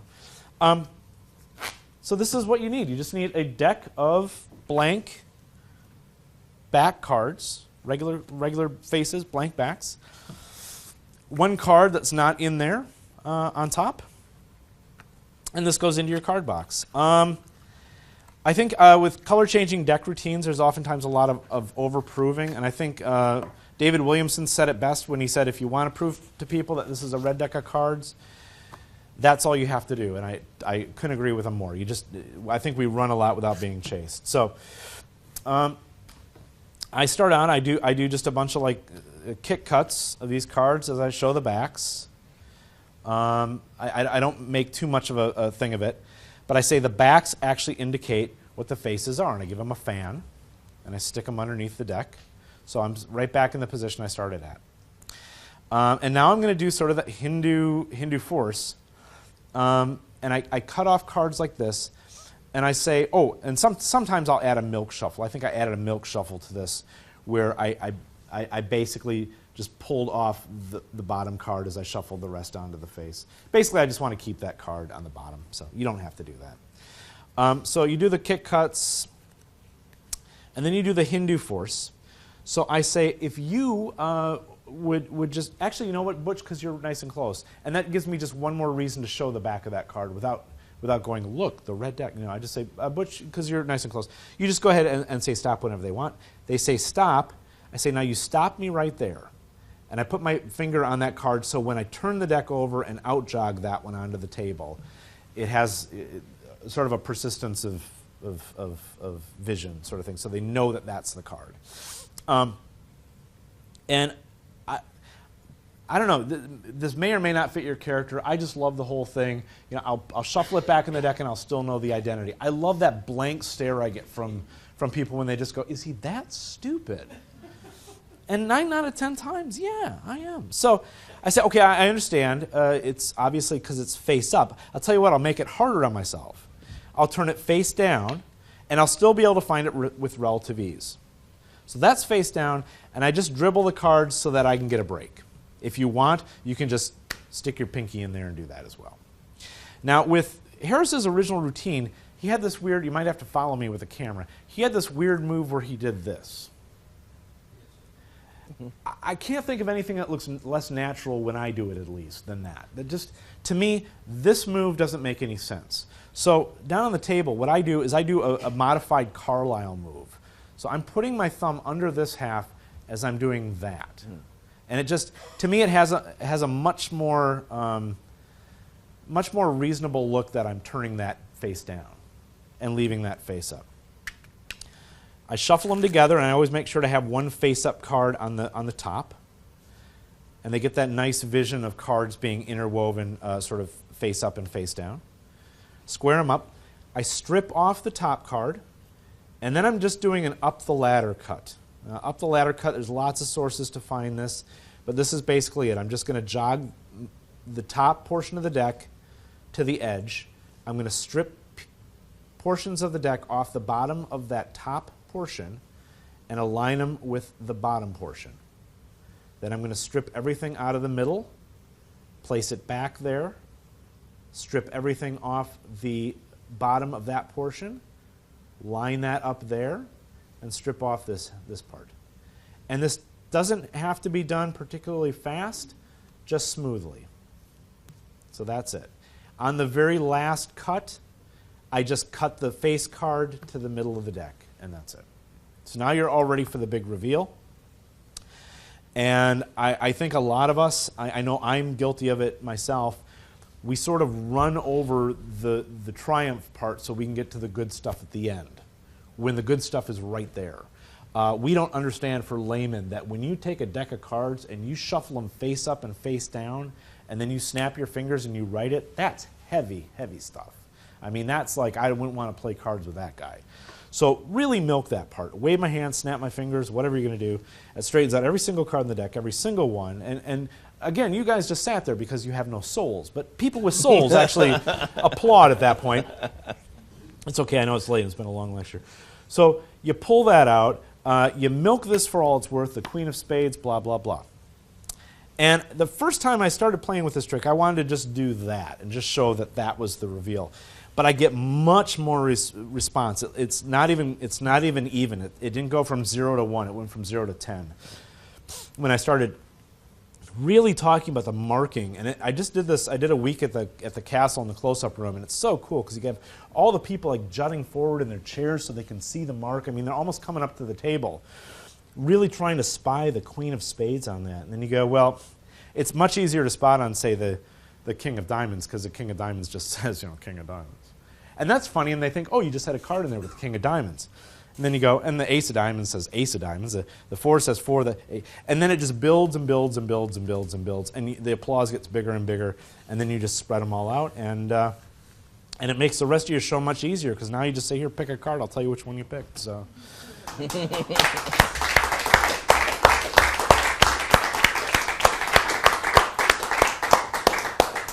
And I think, you guys want to see one more?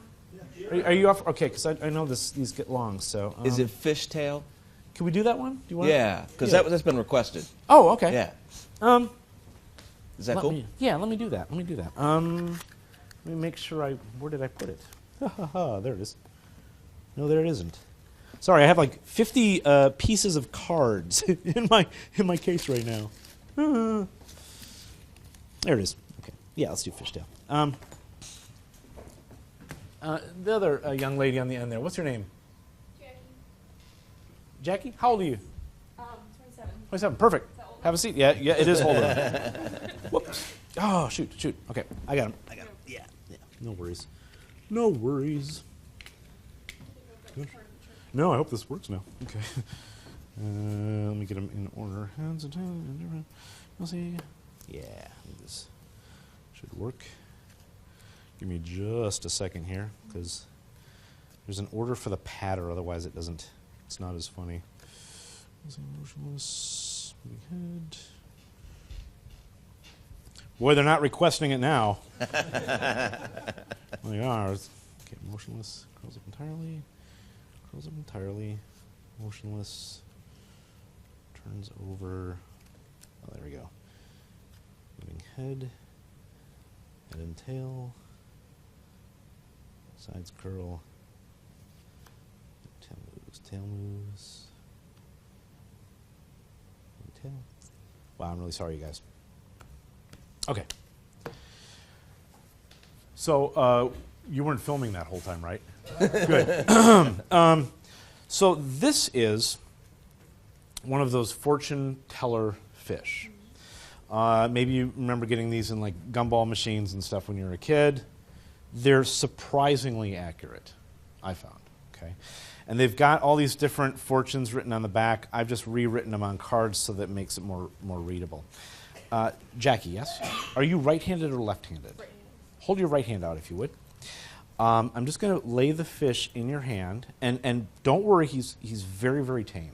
Okay, and he likes you already. I can tell. It's a piece of cellophane, but I'm a professional. Okay. Yeah.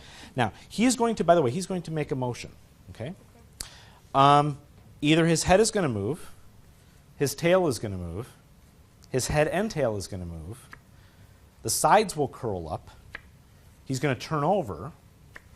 He'll remain motionless, or he'll curl up entirely. It's one of those things. Okay.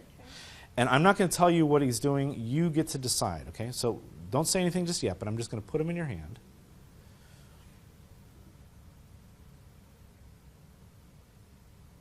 Head curl. Okay. No, Okay. that's tail, but Let's try it one more time just to make sure. Okay. Before you decide. And again, you don't have to say anything just yet.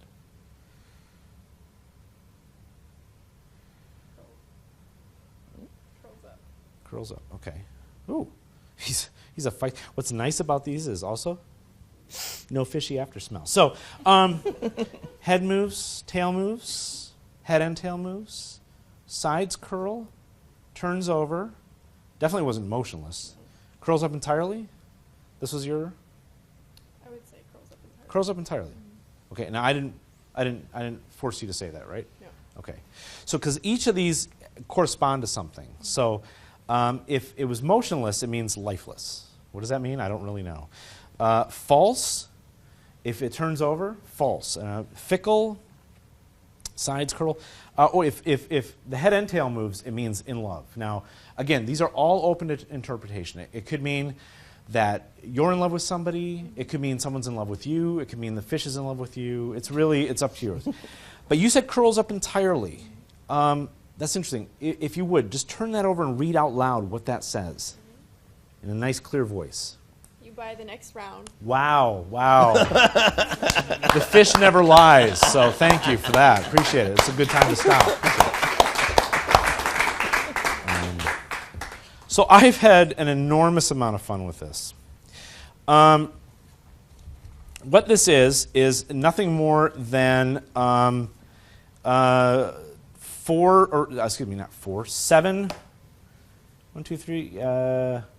seven pairs of cards rough and smooth together. So each one has a mate underneath it.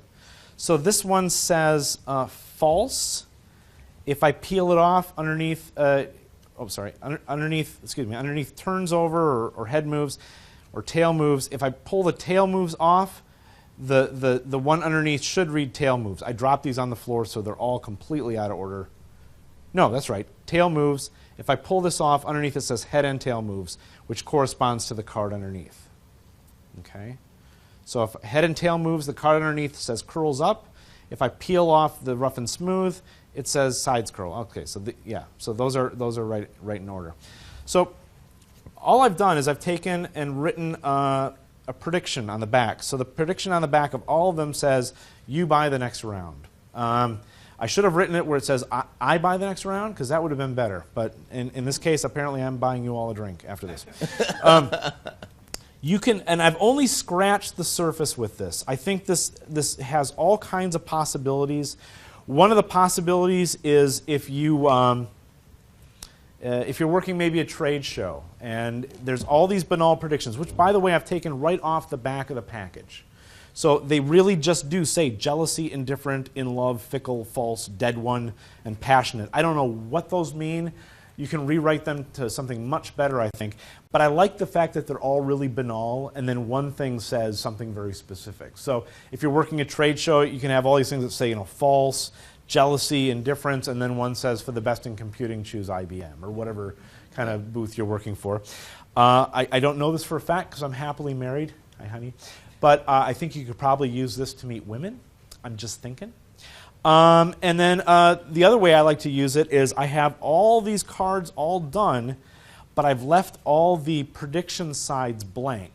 And I'll go to a party, and I'll find somebody there, maybe I'll find a guy who's wearing a red polo shirt. What's your name, sir? Anthony. I'll find a guy named Anthony who's wearing a red polo shirt, black shoes, and blue jeans.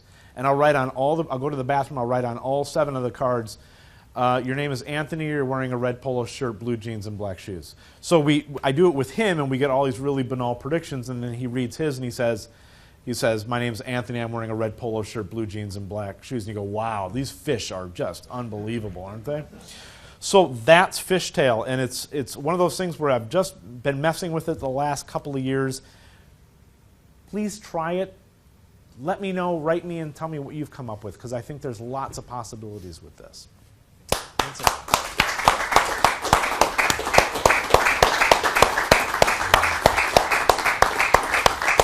Keep it going for Thom Peterson. And Thom, come on over here, have a seat.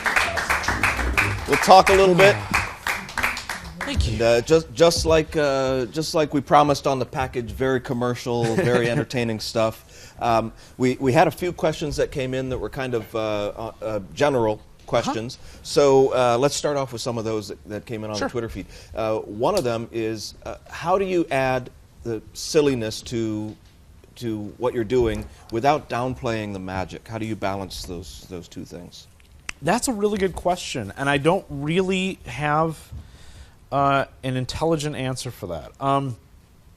Because I messed around for a lot of years trying to figure out what my character was, because we hear that a lot. What's your character going to be?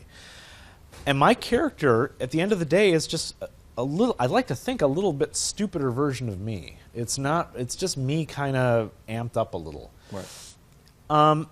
I would say that if I had one thing that's made my magic successful with the silliness, is that I treat comedy and magic as two completely separate but adjacent disciplines. I think there's sort of a joke. I know there's a joke among stand-up comedians that if you're a comedy magician, it means you're not funny enough to be a comedian and you're not good enough to be a magician. Right. So, and it's a very ha-ha moment, but I think I've seen cases of that. But I really, really work very, very hard on the comedy that's in my stage show. And I'm not saying I'm particularly good at it. I'm still finding my voice comedic-wise. But I would say that as far as marrying the silliness with magic, I really have a great love of magic, and I want the effect to really ring forward. Yeah. So I try to let that take center stage when it's necessary for that to be revealed. Sure. You start with a respect for that, Right. and then anything that colors it and gives it character makes it more interesting for the audience. Right, Anyway. So, right. Now, did you find in your career that if you tried to just perform magic seriously, that it just came off funny? Like you said, you had a time when you were just trying to do a mentalism. I used to do a really dark character. Yeah. And I don't know what happened. At one point I did something wrong or I did something right, and I got a laugh, and that was all she wrote. Yeah. I just couldn't go back after that. It's too it's like heroin. It really is. It's like Trust me, it's not like heroin. well, maybe it's more like We'll talk about that actually, later. Speaking of which, can we get the graphic up, the penguin graphic? Do we? Oh yeah, that's my- right. Yeah, my- yeah. Of the promo for Join there us, it is. Join us Him, this week on Penguin as he's Live, where Thom freebasing. Peterson teaches you how to cook crack. And I feel really bad because I didn't. 'Cause you didn't. And I should have. Because there's lots of money to be made doing that.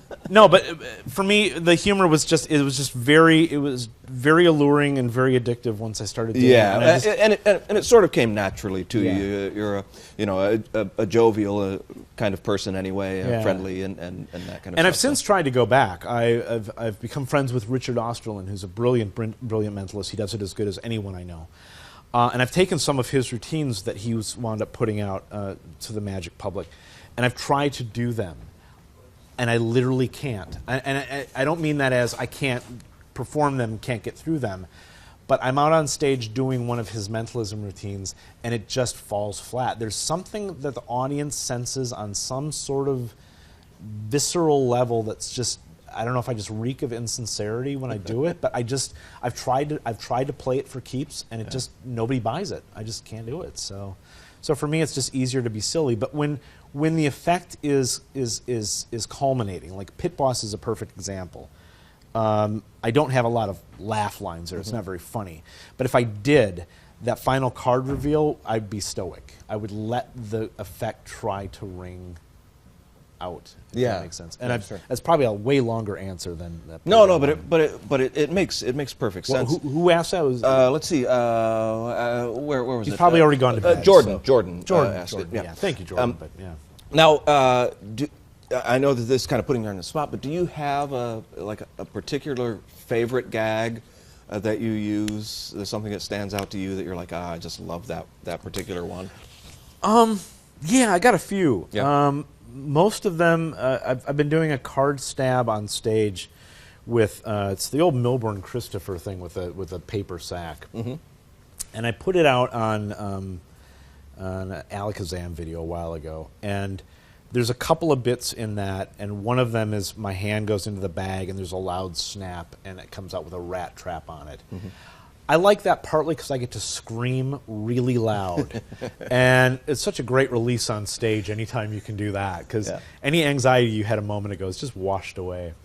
That, and I try to find their selected card, and it's in an envelope, and it's a huge build-up. And I'm a big fan of of building something up way, way, way past the point of no return and then falling flat on your face. And I have a piece in that where I pull out a card and I'll say, you know, is your card a red card? And they say yes, and I turn it over and it's just a card that's entirely red.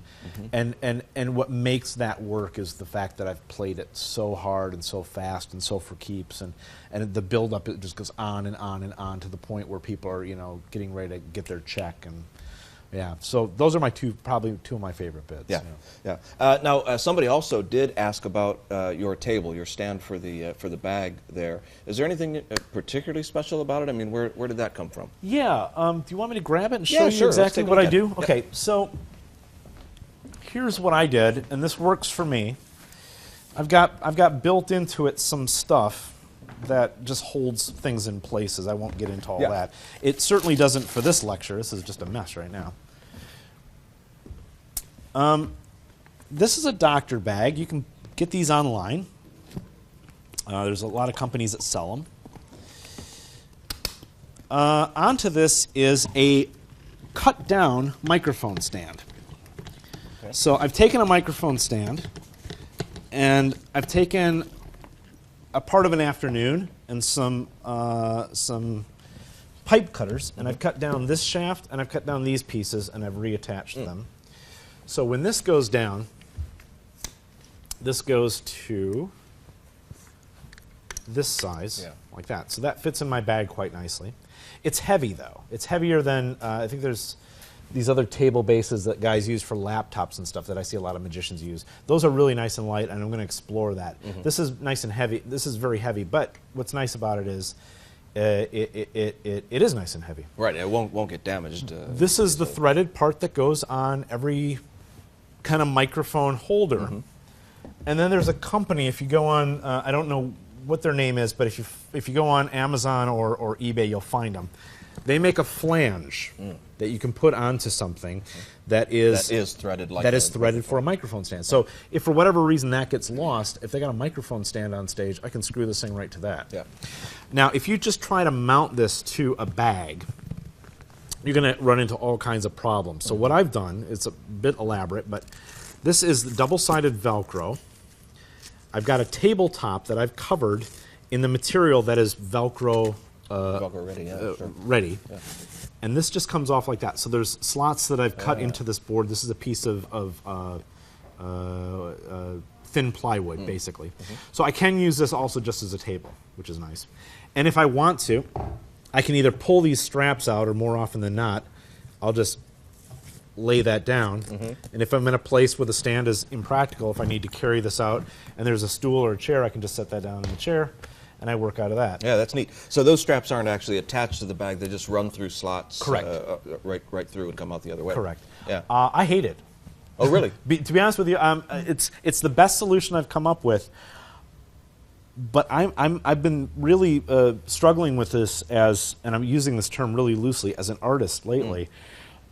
I don't like the fact that we always have our luggage on stage. Why do we have a suitcase on stage? Do we have to leave suddenly after the show? Are we being chased by someone? Is it, do we just, our hotel reservation fell through? Why do we have our, I always try to do the comparison like Jerry Seinfeld. And I know I am not Jerry Seinfeld, but as long as I think that way, I'll never be Jerry Seinfeld.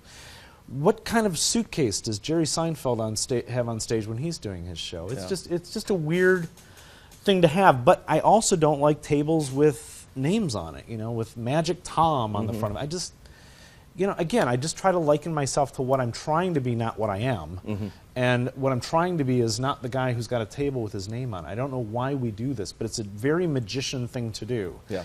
And juggler thing. It's not just us, but I think it's really easy to fall into this thinking like a magician of, and I'm a case junkie. I love cases. Don't get me wrong. I can't walk by a suitcase store and not, get a little slather of drool right there. And I've gone through all kinds of different cases. I use a Pelican case in some cases for some shows. But I'm trying to get to the point where it's me and a microphone stand. And I know that's a bit impractical because you're always running to the wings for stuff. If that's, because we do prop things. And I'm not I'm not eschewing props. I like the pack small plays big, but I sometimes have a short attention span when guys say, you know, my entire 30-minute show fits in this envelope. Yeah, but your entire 30-minute show sucks. So I'm not willing to sacrifice the show for packability. Yeah. But I'm always looking for the best of all worlds kind of thing. So if somebody has a better solution than a suitcase or a case or a box sometimes I have just I think you go to Target and you get these collapsible black boxes that they use for like storage units and stuff. Sometimes I just have that on a chair on stage because I originally did that thinking, well, it's black, the chair's black, it'll be invisible. And we fool ourselves into thinking that. Trust me, anything on stage is visible. Sure. And people see it and they know it and they're aware of it and they pay attention to it. So there's no hiding in plain sight on stage. Once those lights are on, you're under the microscope, and everything you've got on stage is under the microscope. Yeah. So I figure at this point, if I have to have something, at least it's a quasi-attractive something. Yeah, and that's the thing. I mean, you know, with all those considerations aside, that's an attractive setup. Yeah. You know. Yeah. And minimal yet effective. So if you come up with something better than that, let us know. I think really the good. best solution, honestly, is to have a very attractive wife, girlfriend, or helper bring things on and off for you. Sadly, my wife would always be at the bar and would miss every single cue. So she's got it going on. yeah, exactly. She knows the spot to be in. So. Yeah, exactly. Now, we did have a question come in, and I believe that this is an honest question because we have a lot of foreign viewers that may never have seen the fortune-telling fish before. Somebody asked how you made it curl. And honestly, the first time you ever see a fortune-telling fish, you don't know how it's curling up. Not a dumb question at all. Not a dumb question at all. They are actually called not fortune-telling fish. They're called fortune-teller. fortune-teller Yeah, fish. fortune-teller fish. If you go to fortunettellerfish.com, you can buy these things by the gross, and they're like pennies. Yeah. Oh, and by the way, inside the little bag that fits the playing cards quite nicely, also fits a business card. Just putting that out Something there. to know. They know. But they're these weird cellophane fish, and I don't know if it's the heat from your hand, if it's moisture, if it's love. I don't know. But something makes them move, and they move different for everyone. So what's nice is you put that in someone's hand, and that's a great question. You get this, in some cases, amazing little animation for no work at all. There's no threads, there's no magnets, there's nothing. And they really are kind of cool. And then just leave them with the spectator. I didn't leave it with my spectator, but she didn't seem all that appreciative. So. She's still here. I'm kidding. She was lovely. And I hate to ruin it for everybody. It's not love that causes it to curl. No, it's nanotechnology. Ah, That's what it is, it always comes down to those damn nanites. Yeah. All right, so let's get to some of the other questions. Tell me about the first gig that your first paying gig. You got $10 for it. What can you remember? How old were you? I was horrible. I was, well, you know, they got their $10 worth because I was adorable. I think I was about 11. It was for a local nursing home. And you charge them because I used to do those for free. I didn't charge them. Oh, okay. They gave me an envelope with a thank you card and that's so $10 nice in it, so I count that. Yeah. Not to the IRS though. Hope they're not watching this. They'll come after you for that kind of thing. No, I remember I had a little plastic square circle. I remember I was doing something out of, I think, a Bill Severin book where he had it was like an impromptu zombie with a spoon. See, the spoon's been a running theme in my show, where you stick a fork on it and you do kind of a zombie routine. Yeah. Boy, what else did I do? I don't remember much else besides that. I think I had a color-changing rope.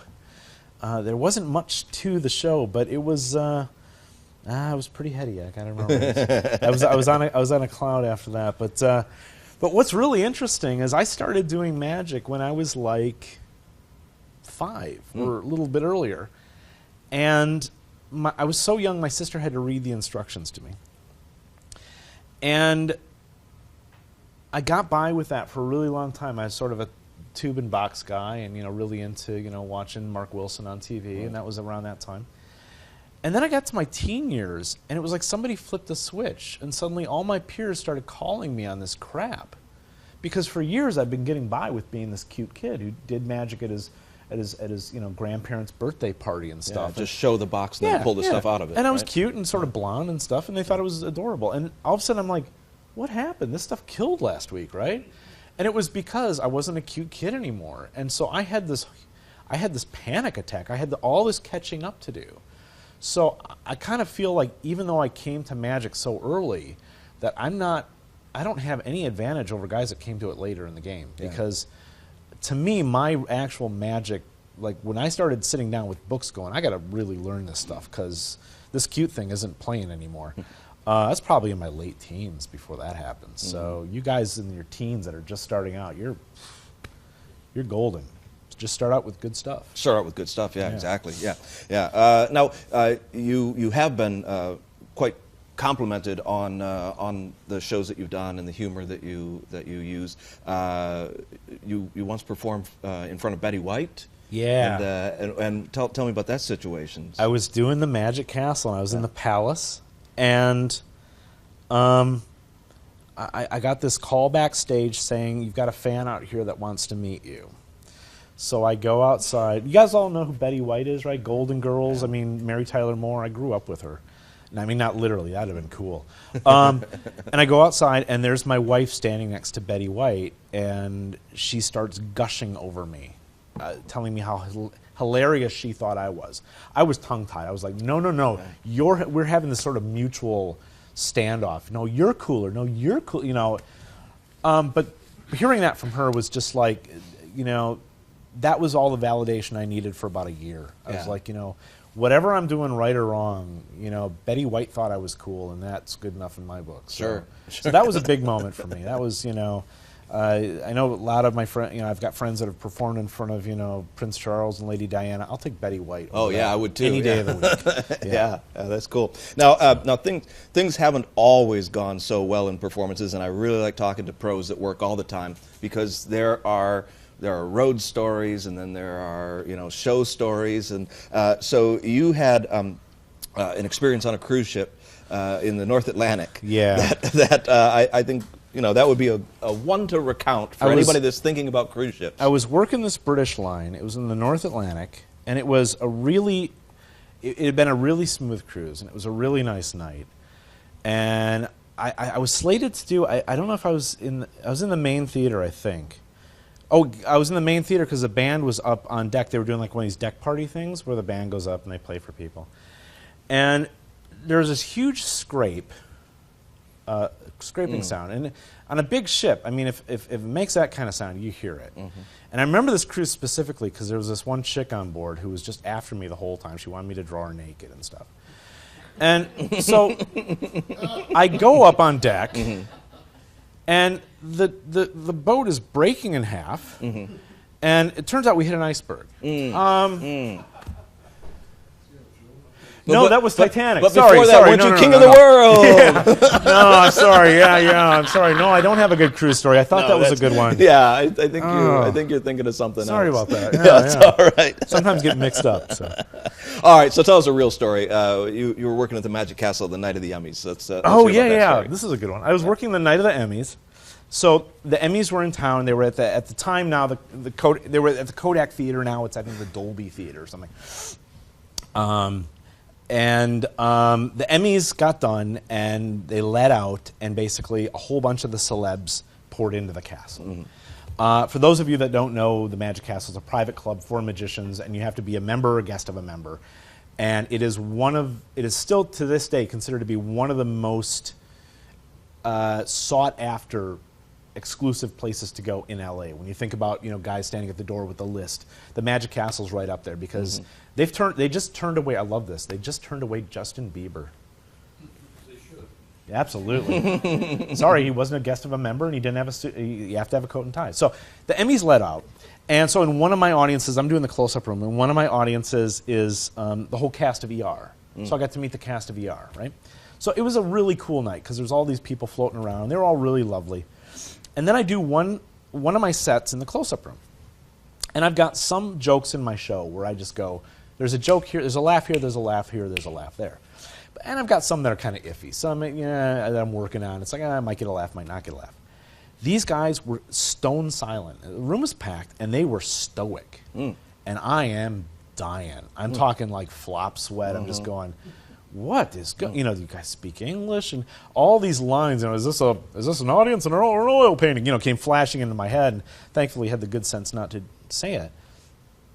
And so I get done with my act. I'm like, thank you, you guys are great. Lie. You guys are wonderful. Enjoy the rest of the castle. And I go backstage, and I'm wringing wet because I'm just freaking out a little bit. And I hear this voice of this guy out in the theater going, Thom Peterson? And I come out, and it's one of the guys in the audience. And he goes, hey, I just wanted you to know that we loved your show. I'm like, really?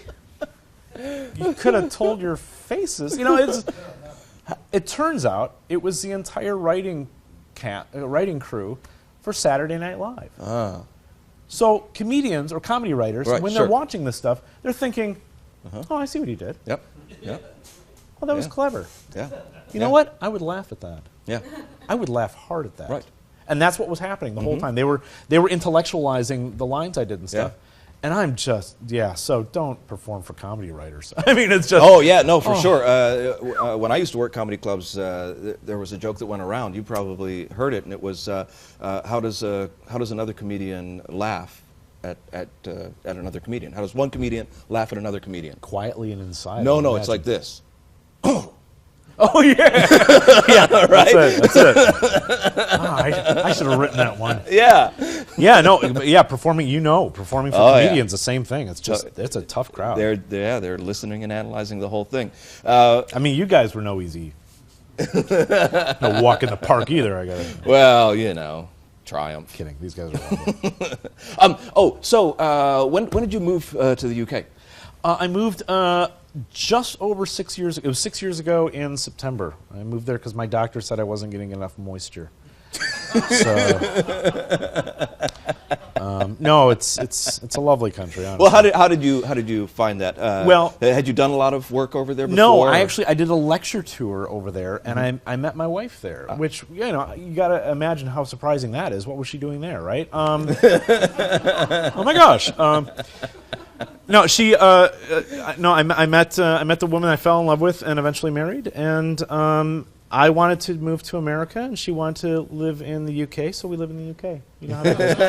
It's kind of like, I didn't want a cat, my wife wanted a cat, so we have a cat. No, There you go. we're actually looking at possibly relocating to California, because every winter in the UK wears her down more and more. And Yeah. watching me walk around the house with a gun in my mouth. it's starting to become I'm trouble. kidding. You could use that on the freeway. It's Yes, a lot better yes, to yeah, go to yeah. California for that.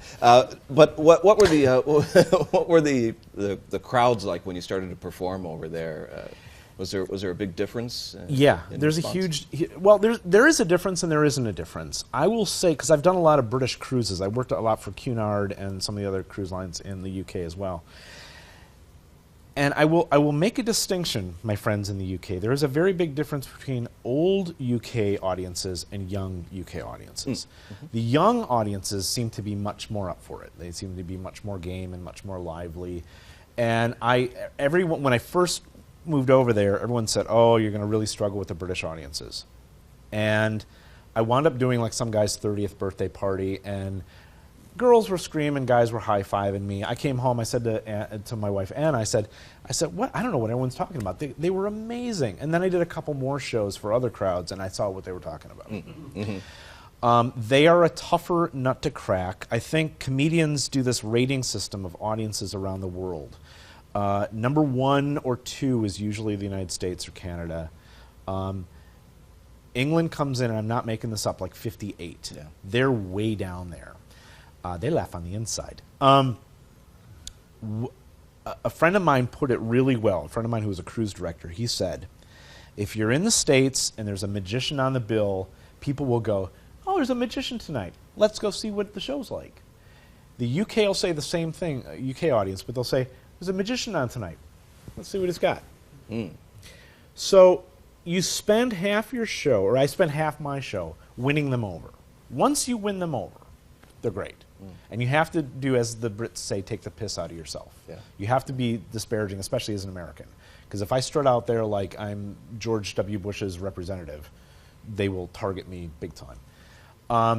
Whereas the American audiences seem like they're behind you unless you screw up, and then they'll turn on you. So it's just sort of a reverse thing in the UK. But they're a hard audience, not an audience I particularly enjoy, except for the upcoming Birmingham Comedy Festival in October, which I'm performing for. So, everybody turn out for that. I'm just kidding. Yeah. So you told me you had a kind of a tough go of it. The first corporate gig you did in the UK. Yeah, the first corporate gig I did. This is a true story, and I've never had anything happen like that since then. This was a freak occurrence. But I was doing these tables. They do a lot of like magic at tables between courses. You run in, you try to do a card trick, and before the next course comes. And there was this older guy sitting there, and he was being really difficult. And I'm very easygoing. It takes a lot to rattle me. But he was like grabbing my cards, and he was just not cooperating. And at one point, I just kind of jokingly said, "Wow, you really don't like magicians, do you?" And he goes, "No, I don't like Americans." And everyone at the table just kind of went, "Ooh." And I'm like, "Can I ask why?" And he goes, "Because they kill our troops." I don't know what you say to that. Yeah. I was like, okay.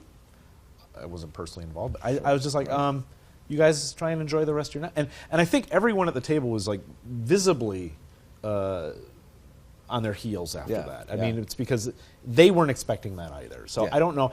But the thing is, you've got to not go toe-to-toe on that, because I don't know this guy. And he has something deep-rooted. One of the best quotes I just heard recently is, "Be nice to everyone. They're all fighting a fight you know nothing about."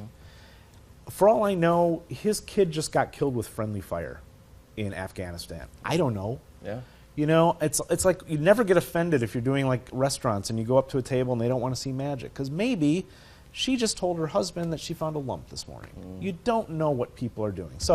So the best thing you can do is just be cordial and respectful and panic moonwalk away, which is what I do. Right. It's not so critical that one person watches you do a card trick. It had nothing to do with me. Yeah, right. Exactly. So that was not a story with a happy ending. But I asked you a question, and you gave me a very short answer, which piqued my curiosity, and that is, I asked what kind of magic show affected you, and you said that you saw a magician in the mall. Now, were you just joking around with me? No. Okay, because I want to know more about this. What was it about this guy? When I say a mall magician, I don't mean like using a magic shop in the mall.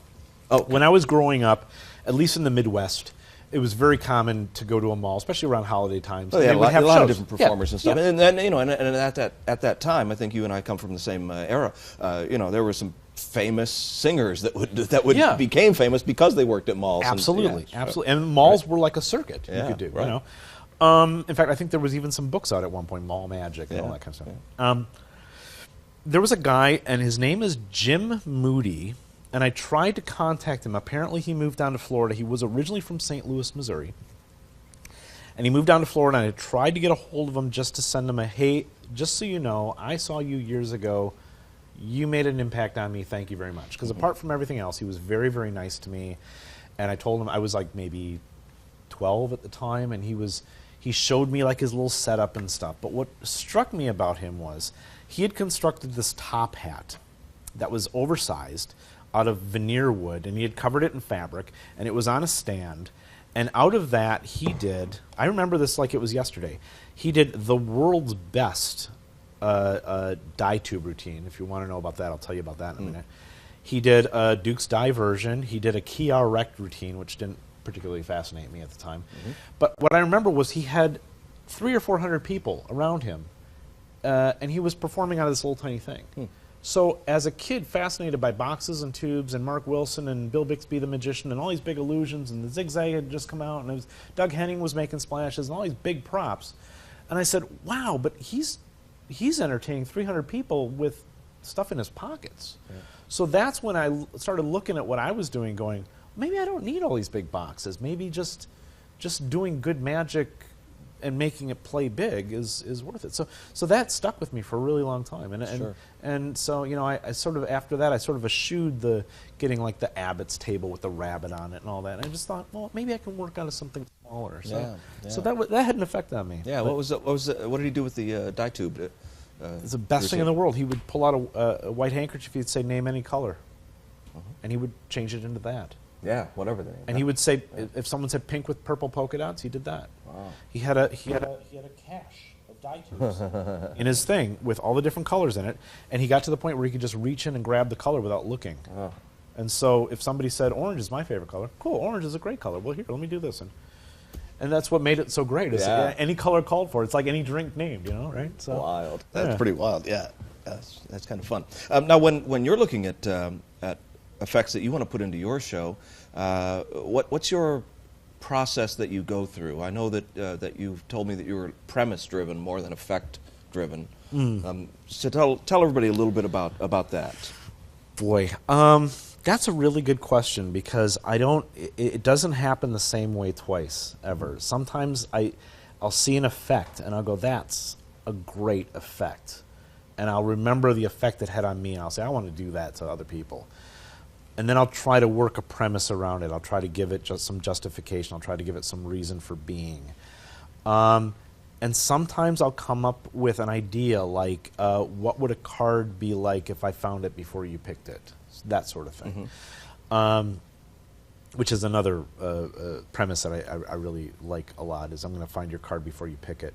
I'm not the only one who's thought of that. But so that's it in a nutshell. Yeah, but you've also said that when you look at maybe an existing effect, the first thing you do is throw out the script. Yeah. Right? If I can't put myself into it, Yeah. if I can't make it mine, if I can't make it a shell of what it was, I don't want to do it. So the nicest thing I've seen is when someone takes one of my tricks and performs it and I don't recognize it. I recognize it for being a good trick, but then they'll go, "Oh yeah, that was Pit Boss." I'm like, "That was Pit Boss? Really? Okay." There's a guy in England, there's a Russian character who did that, and I was just like, that was, wow, okay. And then I look back and I go, oh, I guess it was. But so if I can't restructure it or at least create a script around it that I can put as much of me into, then it doesn't matter how good Daryl's rope routine is, I can't do it because I'd be a poor imitation of Daryl. So. And that's one of the things that we struggle with as magicians, is we've kind of gotten into this habit of, the whole magician tested, audience approved. Here's a script, here's the trick. If you do it just like I show you, you'll achieve a modicum of success with it. Sure. But it's gonna stunt you. You're never gonna get beyond being an imitation of Daryl or an imitation of Michael Amar or an imitation of whoever's routine you're doing, unless you just kind of take risks with it. So, yeah. But and you also, when you do put your spin on it, when you do that, I know that you like to get it so that the script is taking care of itself. Like you're not even thinking about it anymore. Like your favorite stuff to do, you had said to me, is when you can reach into the bag, pull out the props, and then it's autopilot from that point on. Now, do you like that because it now just lets you be present with the audience? Because you seem to interact with people really well. So is that what you're going for, where the magic's taking care of itself? Now you can just deal with whatever comes up with. That's with absolutely people. it, because the best lines and the best bits and the best ways that routines completely change is if you've got the freedom to just interact with people and sort of not turn it into a open mic poetry reading, or a free form jazz exploration, but absolutely do that, because that's why I think scripting is important, but not scripting like every and ah. And I've got some friends I differ with on this, and I think it works differently for everyone. For some people, scripting every and ah is a good idea. For me, I want to script in an outline fashion. So so when I reach into the bag, I don't have to worry about what I'm going to say next. I always have a script to go back to, but I also now have the latitude to go off on a tangent. And I did, one of the weeks I just did at the Magic Castle, I did in the close-up room. And it's a very tight, they're very strict on time. It's 17 to 18 minutes is my show. I went almost an hour. Ooh. And I couldn't not go an hour. Yeah. It literally, the show just completely went off the rails. Wow. And when everyone keeps pitching like soft pitch underhanded at you, Yeah. you've got to just keep swinging, Yeah. because it's never going to happen again. Right. And some really good friends of mine were in the audience that night, so they got to see that. But it's like I was in the audience hugging men. There was a woman on my table. it got. Was it a slow enough night that nobody really cared for the turnover, or what? I didn't hold up any show, Okay, so yeah. thankfully everything Yeah. worked out. But I could, but it went so fast just because it was just fun, and I was Yeah. just playing, and I don't think it was actually an hour. I think the hostess was trying to make me feel bad, but it was a while. I was in there a while. Sure, yeah. sure. Yeah. Now, you mentioned that you had some other jobs before. One of them was that you were a cop. How did that come about? Had you always wanted to be a police officer, or what? No, absolutely not. How'd you get into that line of work? It came about because I graduated from high school in Baraboo, Wisconsin, and some of my earlier plans right out of high school had kind of fallen through, and I was back taking care of my mom because we had just lost my father, and so I was kind of stuck in Baraboo, and to be successful in Baraboo at the time was to have a job for 40 hours a week at a plastics factory. And I had a friend who worked for Sauk County Sheriff's Department that said, we've got an opening coming up in the jail. Would you like to possibly apply to be a jail officer? And then eventually a position opened out on the road, and then opened up other things. So at the time it was a Teamster job. It was just a good job. Yeah. I did it for 2 years. I really enjoyed it. I got out of it before I became the worst person you can be, because you really see the worst of society. So when you see cops that sometimes are a little prejudicial or a little bit rough, I can see where that could happen. Yeah. So I got out of it before that. I enjoyed it. It wasn't ever a career path for me. It was just a good job at the time. Yeah. Right. But I got to go to like FBI SWAT school in Quantico, so that was cool. Sure. And yeah. Sure. So I got to do some cool stuff and play with guns, and then it's kind of like being cowboys and Indians, but, you know, Yeah. and then getting out of it And get out of it doing before, something else before yeah, you've seen yeah. too much bad stuff. You Exactly, take it too exactly. seriously. You also worked in radio for a bit. Yeah, I worked for WIBU Radio in Poynette, Wisconsin. It was Wisconsin's oldest radio station. Yeah, not the best. And what was funny is when I worked there, the cool station in Madison, the rock station, was WIBA. So my friends would say, "What station do you work for?" And I'd say WIBA. And just sort of, but it was music to milk by. It was literally 12 people that couldn't get up and turn their dial. To tell you a little bit about this radio station, they had a polka hour. Believe me when I tell you, you've heard one polka song, you've heard them all. But what was cool about it was in the middle of Nowheresville, Poynette, Wisconsin, there was this amazing Art Deco building that was the radio station. And the owner of the radio station at the time, I asked him what this building was built for, and he said it was built for the radio station. The guy who originally built it, back in like the 1920s, was one of these weird sort of Nikola Tesla guys. He had an electric car. He had all these things that nobody had ever even heard of at that point. And he built this radio station, and it was the oldest radio station in Wisconsin. And the guy who owned it when I worked there was a former school teacher that bought the radio, and this is way before all the Clear Channel, all the big mega corporations. He bought the radio station because he loved radio. And to work for somebody that has a love for the business they're running is unlike working in any other business. And it was so much fun. And I'm so lucky to have had that, because I don't think those stations exist anymore. Yeah. Maybe college radio, but you know, it's all become these multi-conglomerate amalgams of just you know, stuff. Yeah, sure. So, what are your plans for the future? What do you got lined up that you want to do? I know you've been tinkering with the idea of having your own venue. Yeah, barista at Starbucks is looking pretty good right now, actually. I don't know. I think I'm like every magician out there. I mean, obviously, I'd love to have my own theater. I'd love to have my own venue, and you know. So you're thinking you may come back to the States, though? I think so. I think it's I don't think there's enough of a future for me in the UK.